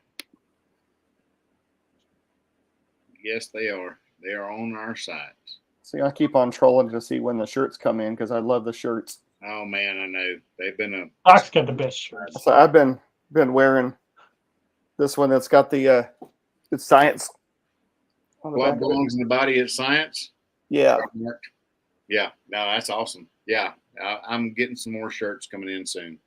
Yeah, we had a training at work where we got to dress casually and I wore this shirt. It's like, where did you get that? Oh, let me tell you. I know a dude. Yeah, I know a guy. He's like half of a guy. But yeah, I know a guy. 75%. Leprechauns do magical things.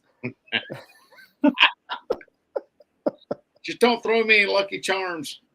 443 Big Vic says, where do you buy the patches, DA? Right at the moment, I don't have a framework set in place to sell the patches, and I'm kind of low on them.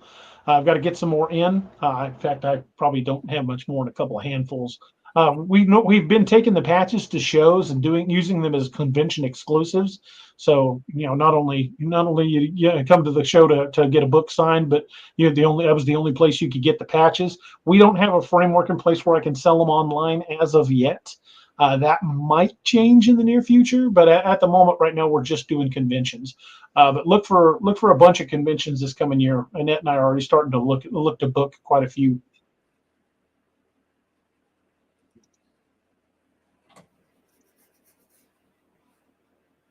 I was going to say something else too. Tattoo for 5K. Dude, my wife would murder me, straight up murder me if I got a tattoo. All right, talk me into it. I'll do it. Well, you're already getting a wild hunt one. I'll get a dark angel. That's awesome. So at 5,000, you'll get a tattoo. If we break 5,000 while it's still cold, I will jump into Table Rock Lake, and I'll have somebody film. I'll have Steve film it. How funny! I will literally jump into Table Rock Lake with it cold. You're gonna film me. I'm gonna be filming watching my best friend die. You mark my words. People will go on a rampage, and it'll be like January 30th. I'm like, oh crap! Yeah, Steve, we gotta go to the lake. YouTube has got a very strict policy about posting snuff films, so that's bringing you to keep me alive. Oh, I see now. It's the medical attention you're looking for. I got it. I need somebody to start the IV, get some warm fluids in me, or whiskey. Bring some warm fluids, scotch, and a whoopee. There we go. I've got a whoopee I'll bring with me. Yeah. If we break it, granted, if we break it in April, jumping into Table Rock Lakes, I'm fine with this. It's kind of cold, but if we break it in February, jumping in Table Rock is gonna be cold. That's funny. You gonna jump in the lake and I'll get a tattoo. West Stump says moonshine. My old police chief makes homemade. You can't legally sell moonshine that you make from your garage. I have, however, purchased a lot of mason jars from him. He makes the best apple pie and then blueberry cobbler moonshine. Oh. I came in at the right time. We refer to here in the Ozarks. We refer to moonshine as card table whiskey. One good drink and your legs would just fold right up. All right, Doc. Did you hear? You didn't hear what we said, did you? Negative. We hit 5,000. DA's gonna jump in Table Rock Lake, and I'm gonna get a tattoo. But since I've already got my wild hunt tattoo, I said I'll get a dark angel medical tattoo. What's behind you? So I'll get a wild hunt tattoo. See, there we tattoo, and that'll murder me. West Stump says honey ginseng moonshine. Ooh, I've got 11. I need to get an even number anyway, so that'll put me at 12. I think I'm at 7 right now, so I need to get 8. So yeah. Cryptid Huntress is here. Jessica says, congratulations on 4K subs, DA. Woo woo. Thank you, Jessica. You are awesome. Need to get you back on the show too.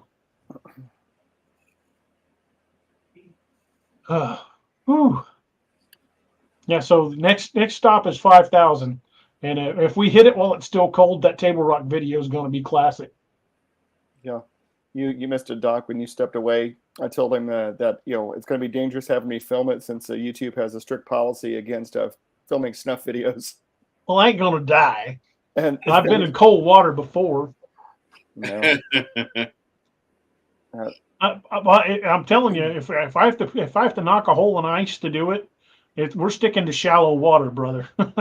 I will get submerged, but I'm not going in deep water. Been there, done that. That sucks. Chris Burke says, how's Nighthawk doing? I talked to him earlier. He said he's still not feeling great, but he's starting to feel a little better. So hopefully, he's still on the mend. Well, but folks, keep Nighthawk in your prayers. Eli Harrison says that's what I've been sipping on tonight. Apple pie shine. That's good stuff. Oof. We were working on a car one time out in the unattached garage out behind the house. Me and a couple of buddies of mine, and I had a big old quart mason jar of that apple pie moonshine, and we just kept passing it back and forth. And it wasn't, we weren't even paying attention to how much of it we drank. We just take a drink and hand it off and work. And before long, the three of us were pretty crocked. Like maybe we ought to sober up before we work on this thing.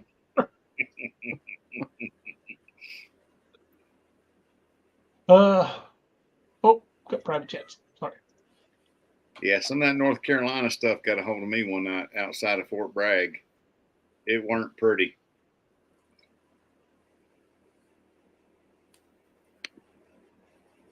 I used to have a neighbor that made moonshine, and he'd come up with a new recipe. And he'd bring me a jar. Say, hey, try this out. Well, one day I was mowing my yard, and he comes walking up with a great big big mason jar, just clear as could be. And he said, here, try that. Here, try this. Then I grabbed it and shut the mower off, and I started to twist the cap off. He said, oh, God, no, don't try it out here.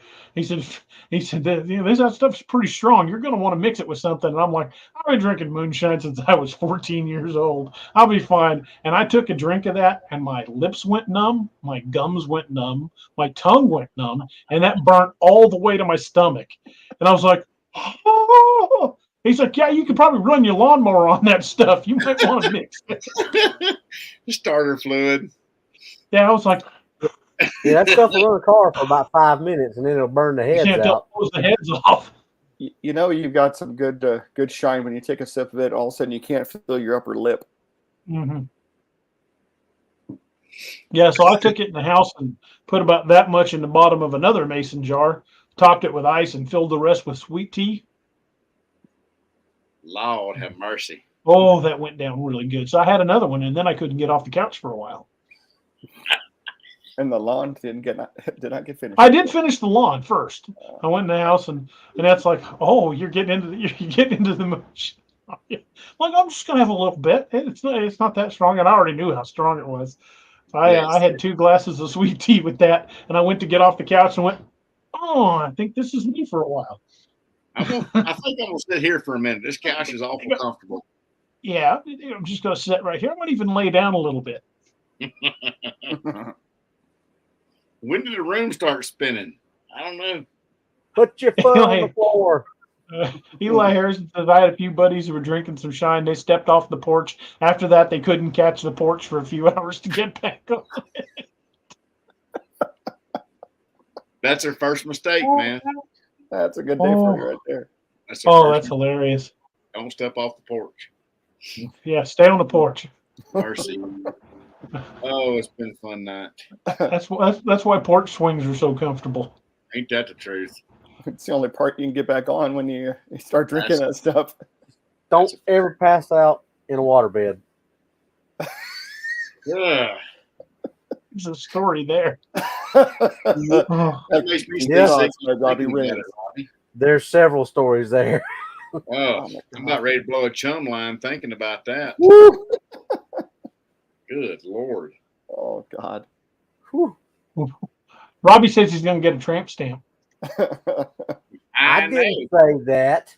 My brother Keith told me, he said, hey, tell Robbie he's going to get that Dark Angel Medical tramp stamp. I don't know if my fat ass can pull with wings on it.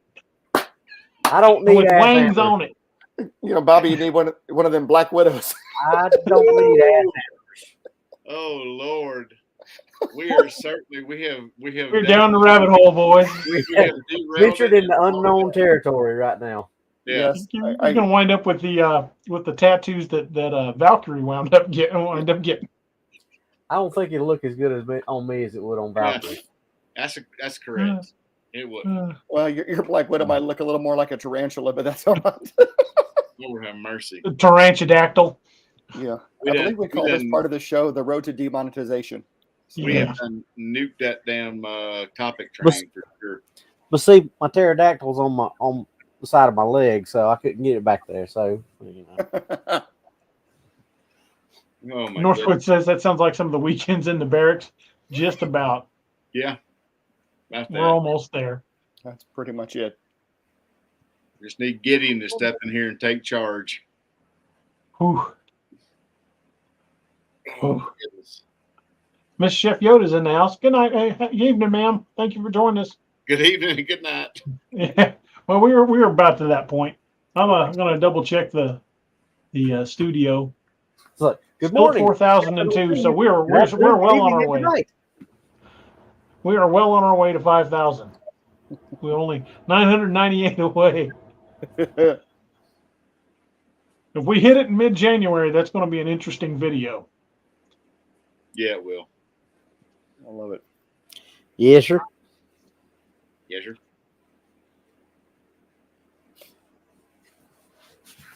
Oh, Miss Chef Yoda says, I just got here. You can't go now. Okay, well, we'll go for a little bit longer. We're about 20 minutes away from the 3-hour mark. So we'll go in about another 10 minutes and start the Ozarks. Good night. I know I'm at a critical point where I'm running out of beverage. Like everything I brought to drink is gone. That's bad. Most importantly, this one's gone. Wop, wop, wop. Oh. Sadness. Well, it might be time to have a touch of the mystery flask. My daughter bought me a flask the other day, and it's a black flask, and it's engraved, and it says what was it? The whiskey in this flask tells me I'm about to speak my mind. Harris says, well, guys, good listening to you guys, but I need to get back to the new Wild Hunt book. We'll chat with y'all next time. Well, thank you, sir. Thanks for being with us. I'm glad you're enjoying the new book.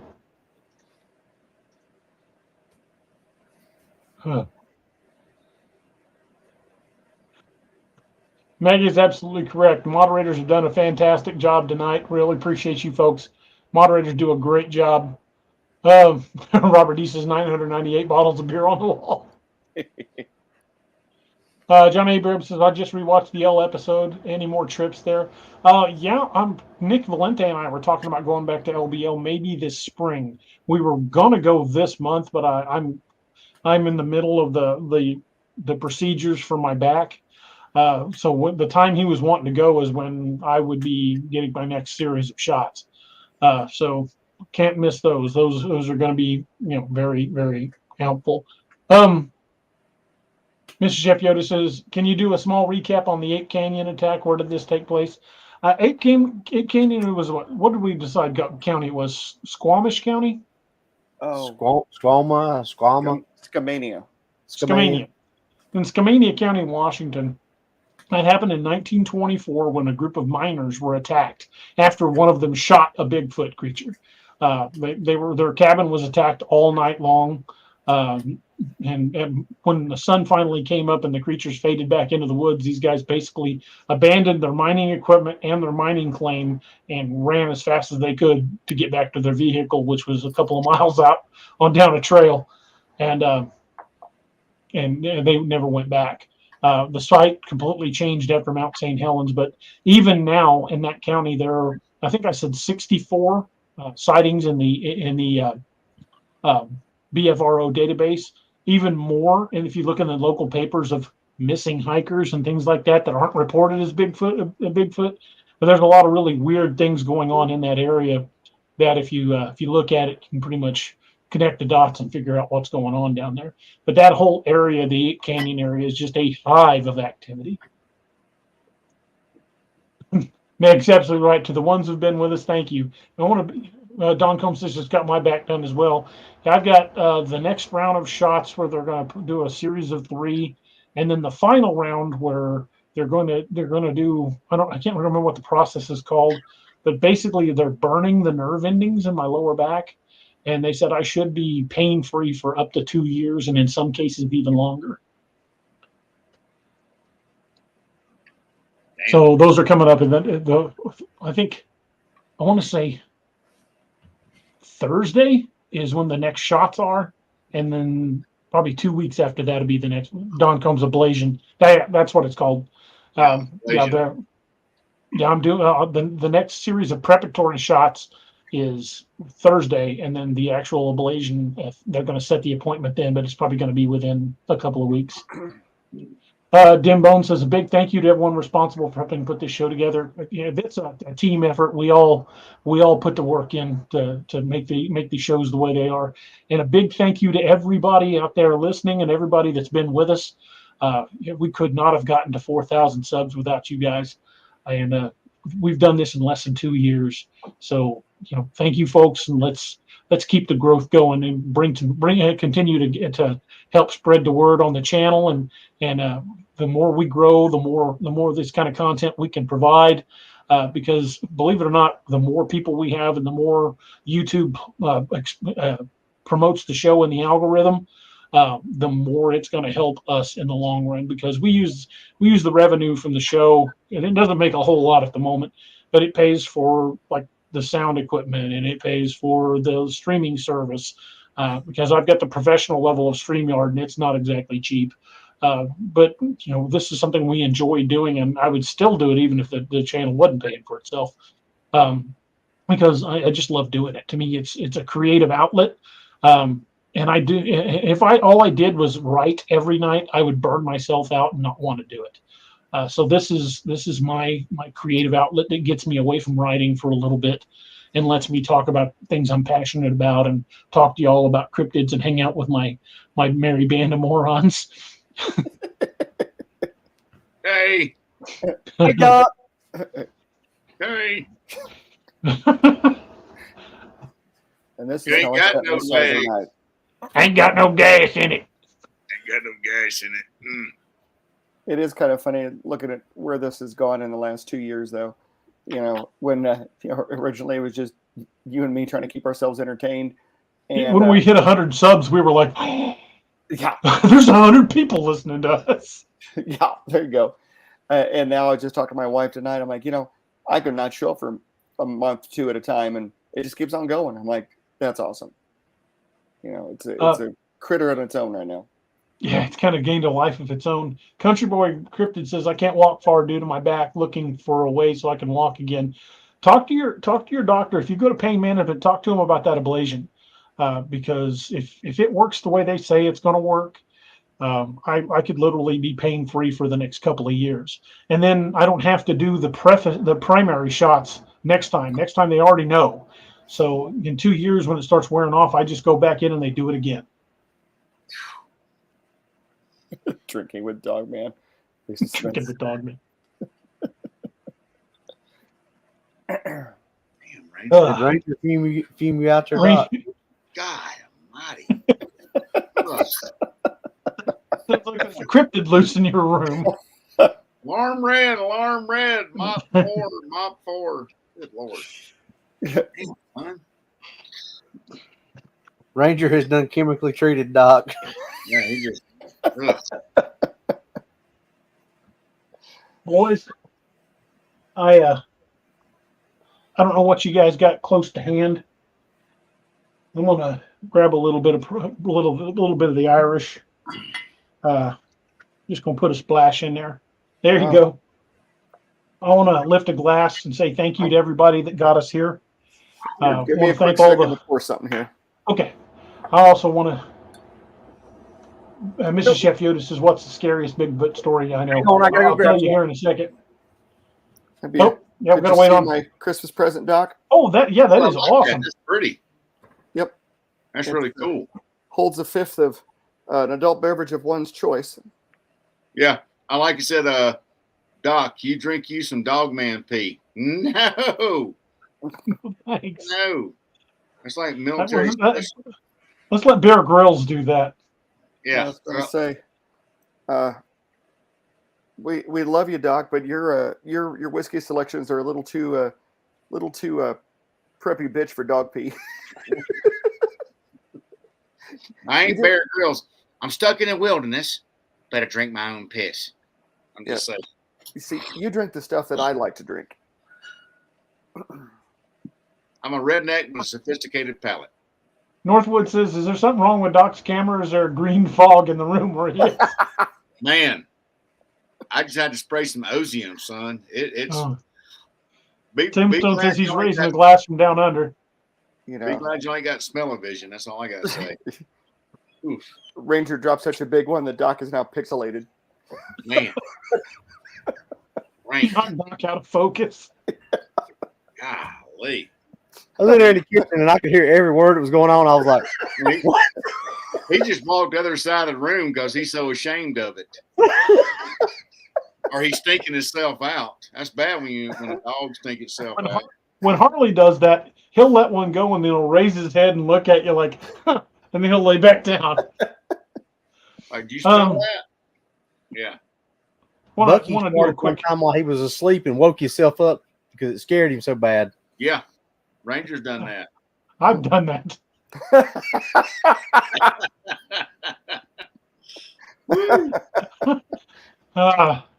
I want to thank everybody that's made this possible.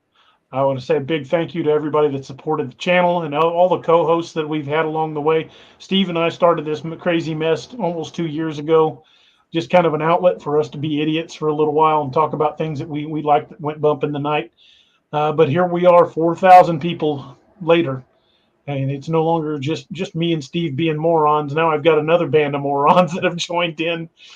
And I've said it so many times, I will always say it. We don't have fans, we have friends. And I want to say thank you to each and every one of you guys for making 4,000 possible. And let's keep it going. Let's take it to the stars, folks. Cheers to everybody. Yeah. Slanja Ma. Thank you guys very much. Slanja.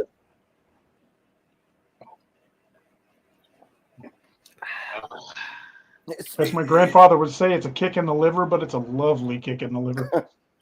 Aye, to be sure. Evan Two Williams, Shadows says, Diet Pepsi. What a combination.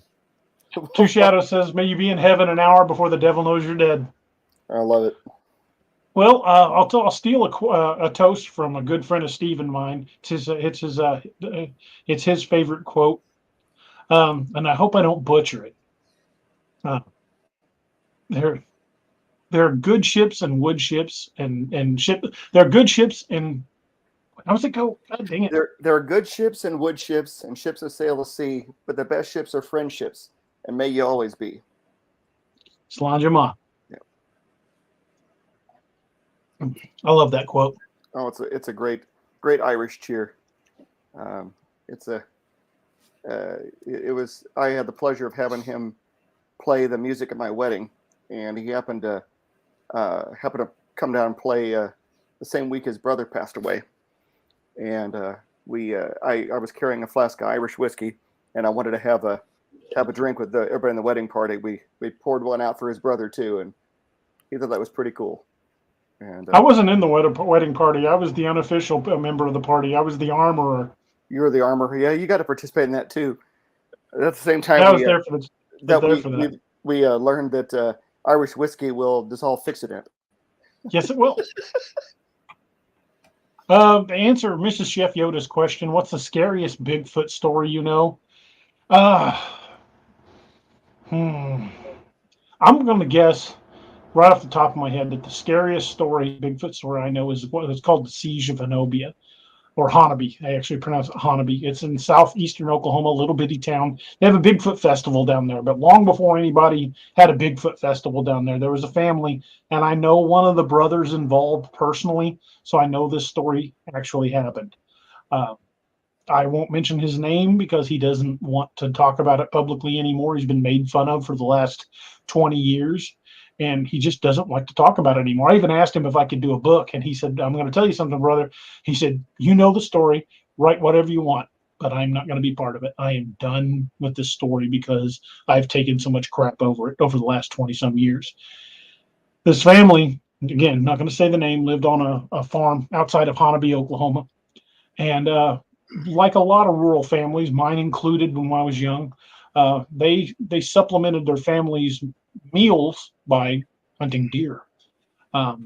And they started noticing that something was breaking into their shed because they had an unattached shed where they kept their deep freeze. Because the house wasn't very big. And something was breaking in. And if they had deer hanging when they were prepping them, they would steal the deer. And if they didn't, then they would steal meat out of the freezer.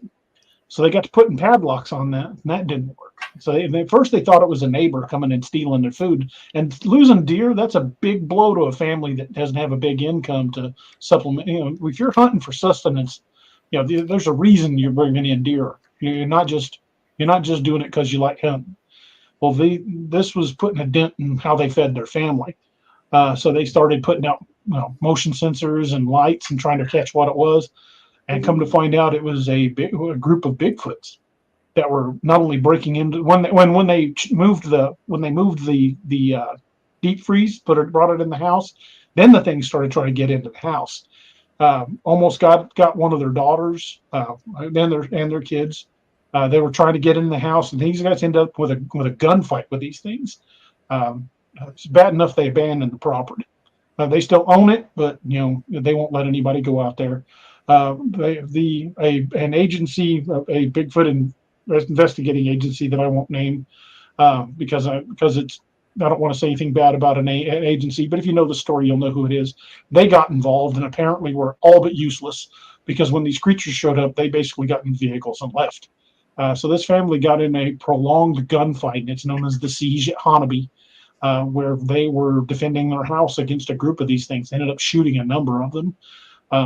And apparently it is still a hotbed of activity to this day. Those things are very dangerous. To me, that seems like the most scary story to me, because I can imagine that being me.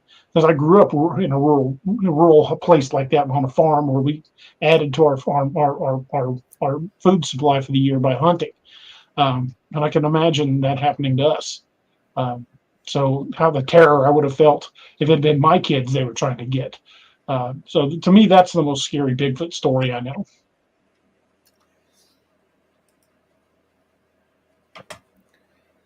What about y'all? Go ahead, Steve. Well, I was going to say, I was just thinking to myself that given the stuff that you have written, the fact that this scares you scares me. Because, well, as a cop, stories always get worse when kids are involved. I'm sure Robbie will back this up. You can show up at a domestic, and if two adults wail on each other, it's one thing. But you show up and there's a kid hurt, it's like a gut punch. No cop wants to see a kid hurt, or if you've ever had to pull a kid out of a car wreck. Anytime a kid is involved on the call, it hits you a lot harder. So that's why that Bigfoot story really hits me in the gut, because not only were there kids involved, but I can picture it being my kids. Yep. I've been there, done that. If you got kids, you always imprint your own kids onto those, and it makes it a whole different situation for sure.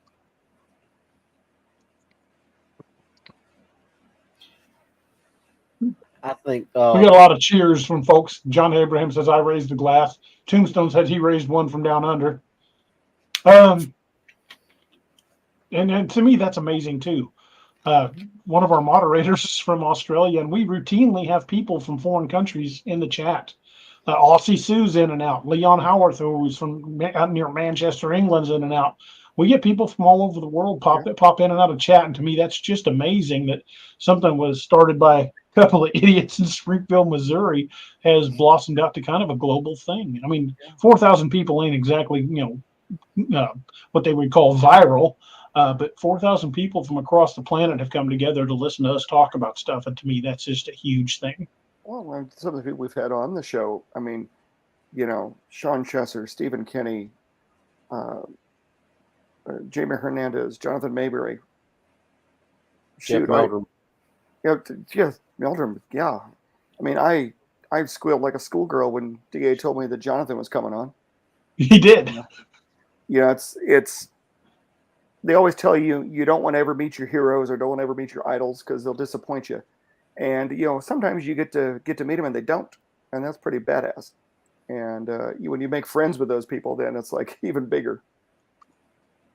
Ivy Ray said her radio frequency ablation lasted 5 years. Yep. And they were telling me to look for about 2 years, but they said there are lots of cases of people going much longer. So That's I awesome. could be pretty much pain free for a good long time, and I'm really looking forward to that. Eli Harrison says, y'all ever done a show on the woolly mammoth? Supposedly they aren't totally extinct. We've talked about it about sightings of them in Alaska and up in the Nahanni Valley area of Canada, but we haven't done a show specifically on them. MK Davis is next week, correct? He'll be there on Wednesday. This is when Steve was talking about having Jonathan Mayberry and squealing like a girl. It reminds me of a very awesome story that I would like to ask Steve to tell. Is because we had known each other for a while before he knew I was a writer. If you don't mind telling that story, that's a good one. It's Well, one of sure. my favorites. So I've shared before that I'm a real avid reader, and I go down rabbit holes and read a whole bunch of unrelated stuff all the time. And ever since I got my Kindle, I get those helpful, because you read this, you might like this. And I was reading some zombie stuff, and I get the prompt from Kindle. Oh, because you read this, you might like to read the Ragnarok Rising saga by D.A. Roberts. And so I downloaded the first book and read it, and I really got a kick out of it. And I was like, that's a pretty awesome book. I didn't realize how many there were, but I read the first one. Well, about this time, I'm working at the hospital, and we've got this sergeant on the security force, Doug, and we were sitting there talking and did BS, so we got to be pretty good friends, and shared whiskey stories and inappropriate humor. And he made a comment. We really got to talking when my sister Donna passed. Yeah, she'd been on your floor for months. Yep, we became friends. For the end of life stuff for Donna, and just got to be pretty close. And he had commented that he was a writer, and I'm like, oh really? And he goes, yeah, you ought to look up my stuff. He goes, I've got this series I write under the pen name D.A. Roberts. And there was this moment where I just froze. I'm like Ragnarok Rising. Yeah, that's my book. You're D.A. Roberts. Oh my God, you're D.A. Roberts. And literally, it was that kind of reaction. Now, bear in mind, it's 3 o'clock. The nurses were looking at us like, what? Yeah, it's like a totally quiet hospital ward. The whole nurses station's half asleep, and I'm screaming about D.A. Roberts and looking at me like I'm retarded. And it kind of went downhill from there, But still a big fan. It still cracks me up, though. Yeah. I love that. I love that story when you tell it, because it just makes me laugh every time. Oh well, at that point, I mean, that was before this show. That was before any of the Wild Hunt related stuff. I mean, literally, all you had out there at that point was Ragnarok Rising and one sci-fi. Yeah. Oh, that's right. I forgot you had. Yeah, that's right. You had the Lost Legion book. But it was so early on. I mean, imagine the nerdgasm I'd have now if I'd met you now.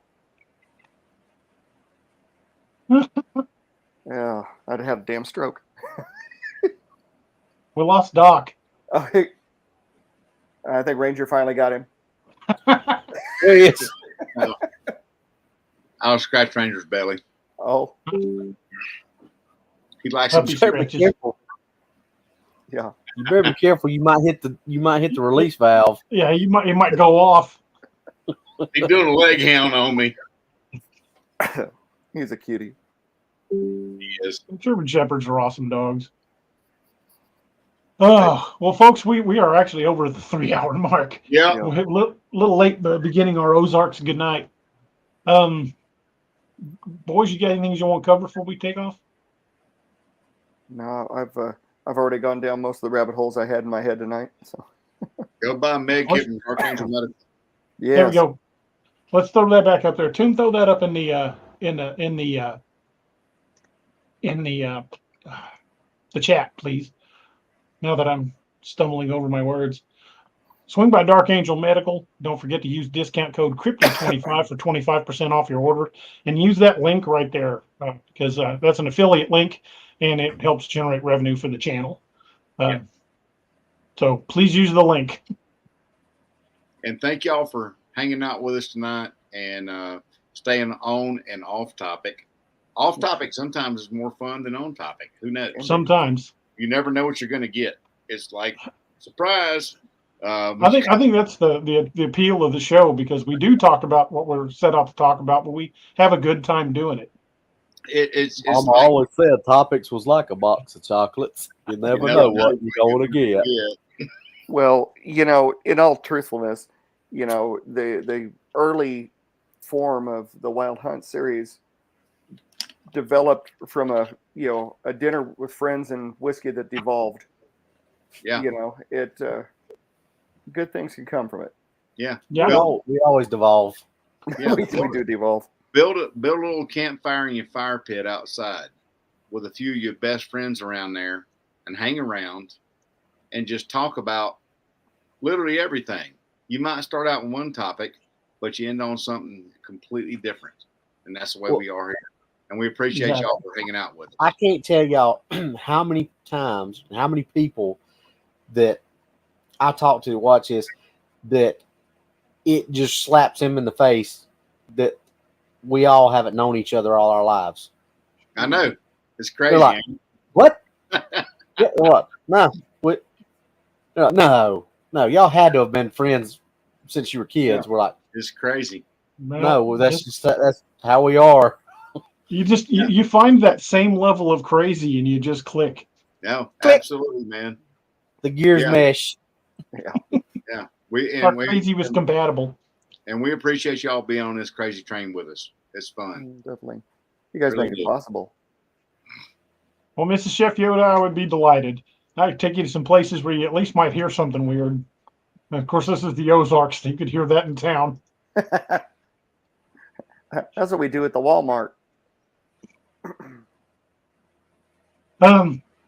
Again, folks, thank you guys. 4,000 is just amazing. 5,000, here we come. Let's see if it's jumped any. Still at 4,002, but we're 998 away from 5,000. At 5,000, we are going to do a pretty decent giveaway. Again, want to make sure to remind the winners to contact us by email if you haven't done so already. I've got everything laid out that I'm going to be sending out. Doc's got his stuff laid out, so we'll get those out to you in the next couple of days. Thank you guys so much for making this possible. I mean, Steve and I were originally going to call the show Two Assholes No Waiting. Yep. And literally, it was going to be the two of us sitting there with a drink in our hand, just talk about whatever came to mind. Just talking shit about everything. And, that's. But Wednesday night is going to be a cool show. Y'all going to see MK Davis talking about the Honey Island swamp monster down there in my neck of the woods in South Mississippi and South East Louisiana. So it's going to be a fun show. And MK is a wealth of knowledge. Yeah. He is an awesome guy to have on the show. So we're going to have him on this coming Wednesday night. I haven't got the topic set for a week from tonight, but Wednesday night we've already got confirmed. So folks, check back and watch what we got a lot of stuff planned. We're going to do a good giveaway at 5,000. I mean, we're going to really pull out the stops. 5,000 is a big deal. Thank you guys so much for making this possible. I'm just, as Doc can say, it's come a long way from to borrow his phrase, for a farm kid from Route 3 Lebanon, Missouri. Just a hillbilly at heart. And I love telling stories. Stories are journeys that we take together. And I am so blessed that I have met so many amazing people that's come along for this journey. And to me, one of the coolest things about this is when I write books and, like these guys here and my alpha readers, when they read them and when they're released and everybody else gets a chance to read them, I love, my absolute favorite thing is to hear how you see my characters through your eyes. It's like the book stays new for me because I get to not only experience it from how I wrote it, but how you guys have read it and how you guys have experienced it and how you guys embrace these characters.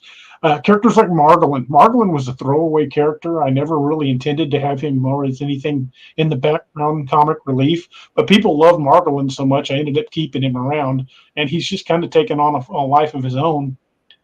Obi-Wan Kenobi of the Cryptid story world. That is awesome. I love that. I love it. May the farce be with you. May the farce be with you. Yes. You know, it has really come a long way. I mean, I put 10 years into this, going on 11 now. It'll be 11. Well, actually, since I started writing the first Ragnarok book, it's been almost 12.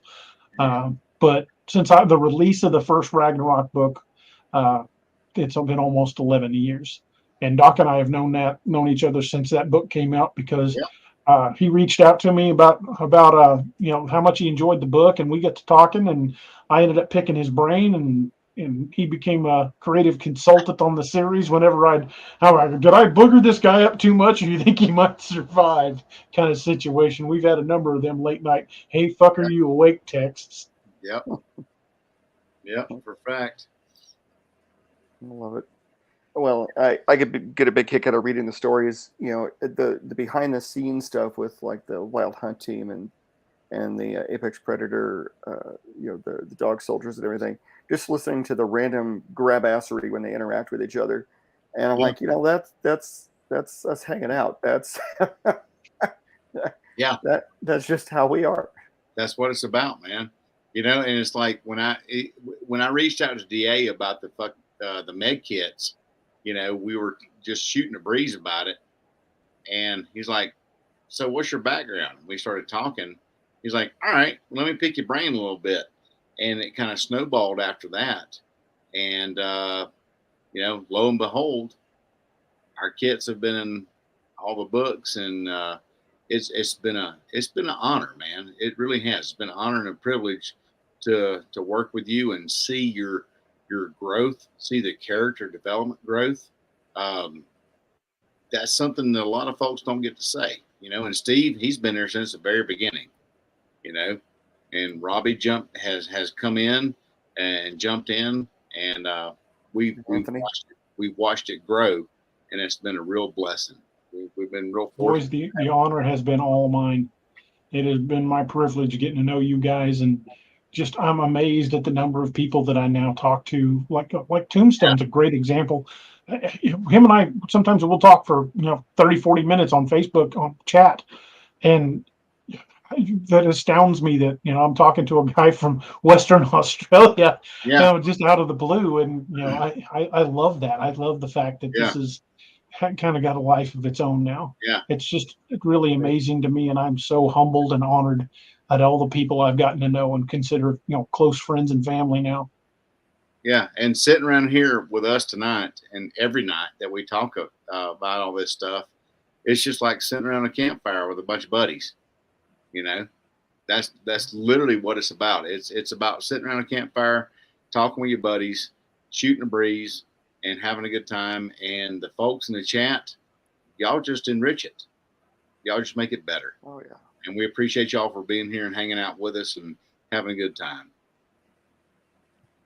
I've said it before, and I will always say it. We don't have fans, we have friends, and I'm so blessed that y'all have taken this journey with us. Yeah. It's been a crazy, amazing journey, and we're just getting started.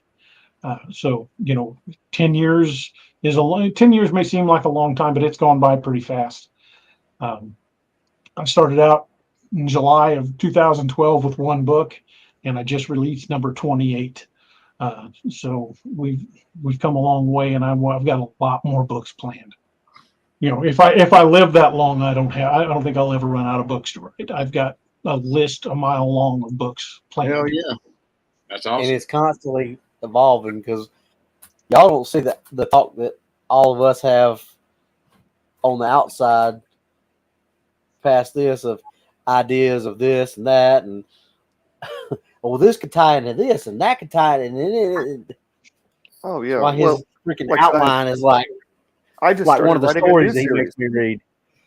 Like you need another damn series. Yeah.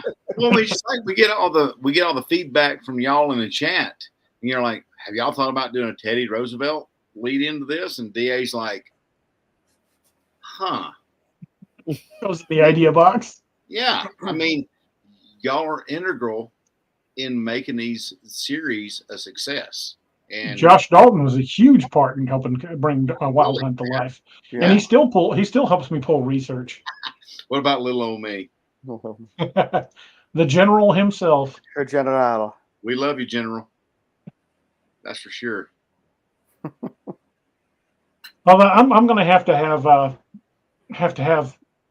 like General Dalton's ancestor meet up with Declan Kane is the name of the character for the Dark Frontier. He's going to have to meet up with him. That's going to have to happen, like a General Thaddeus Dalton or something like that. That's awesome. That'd be awesome.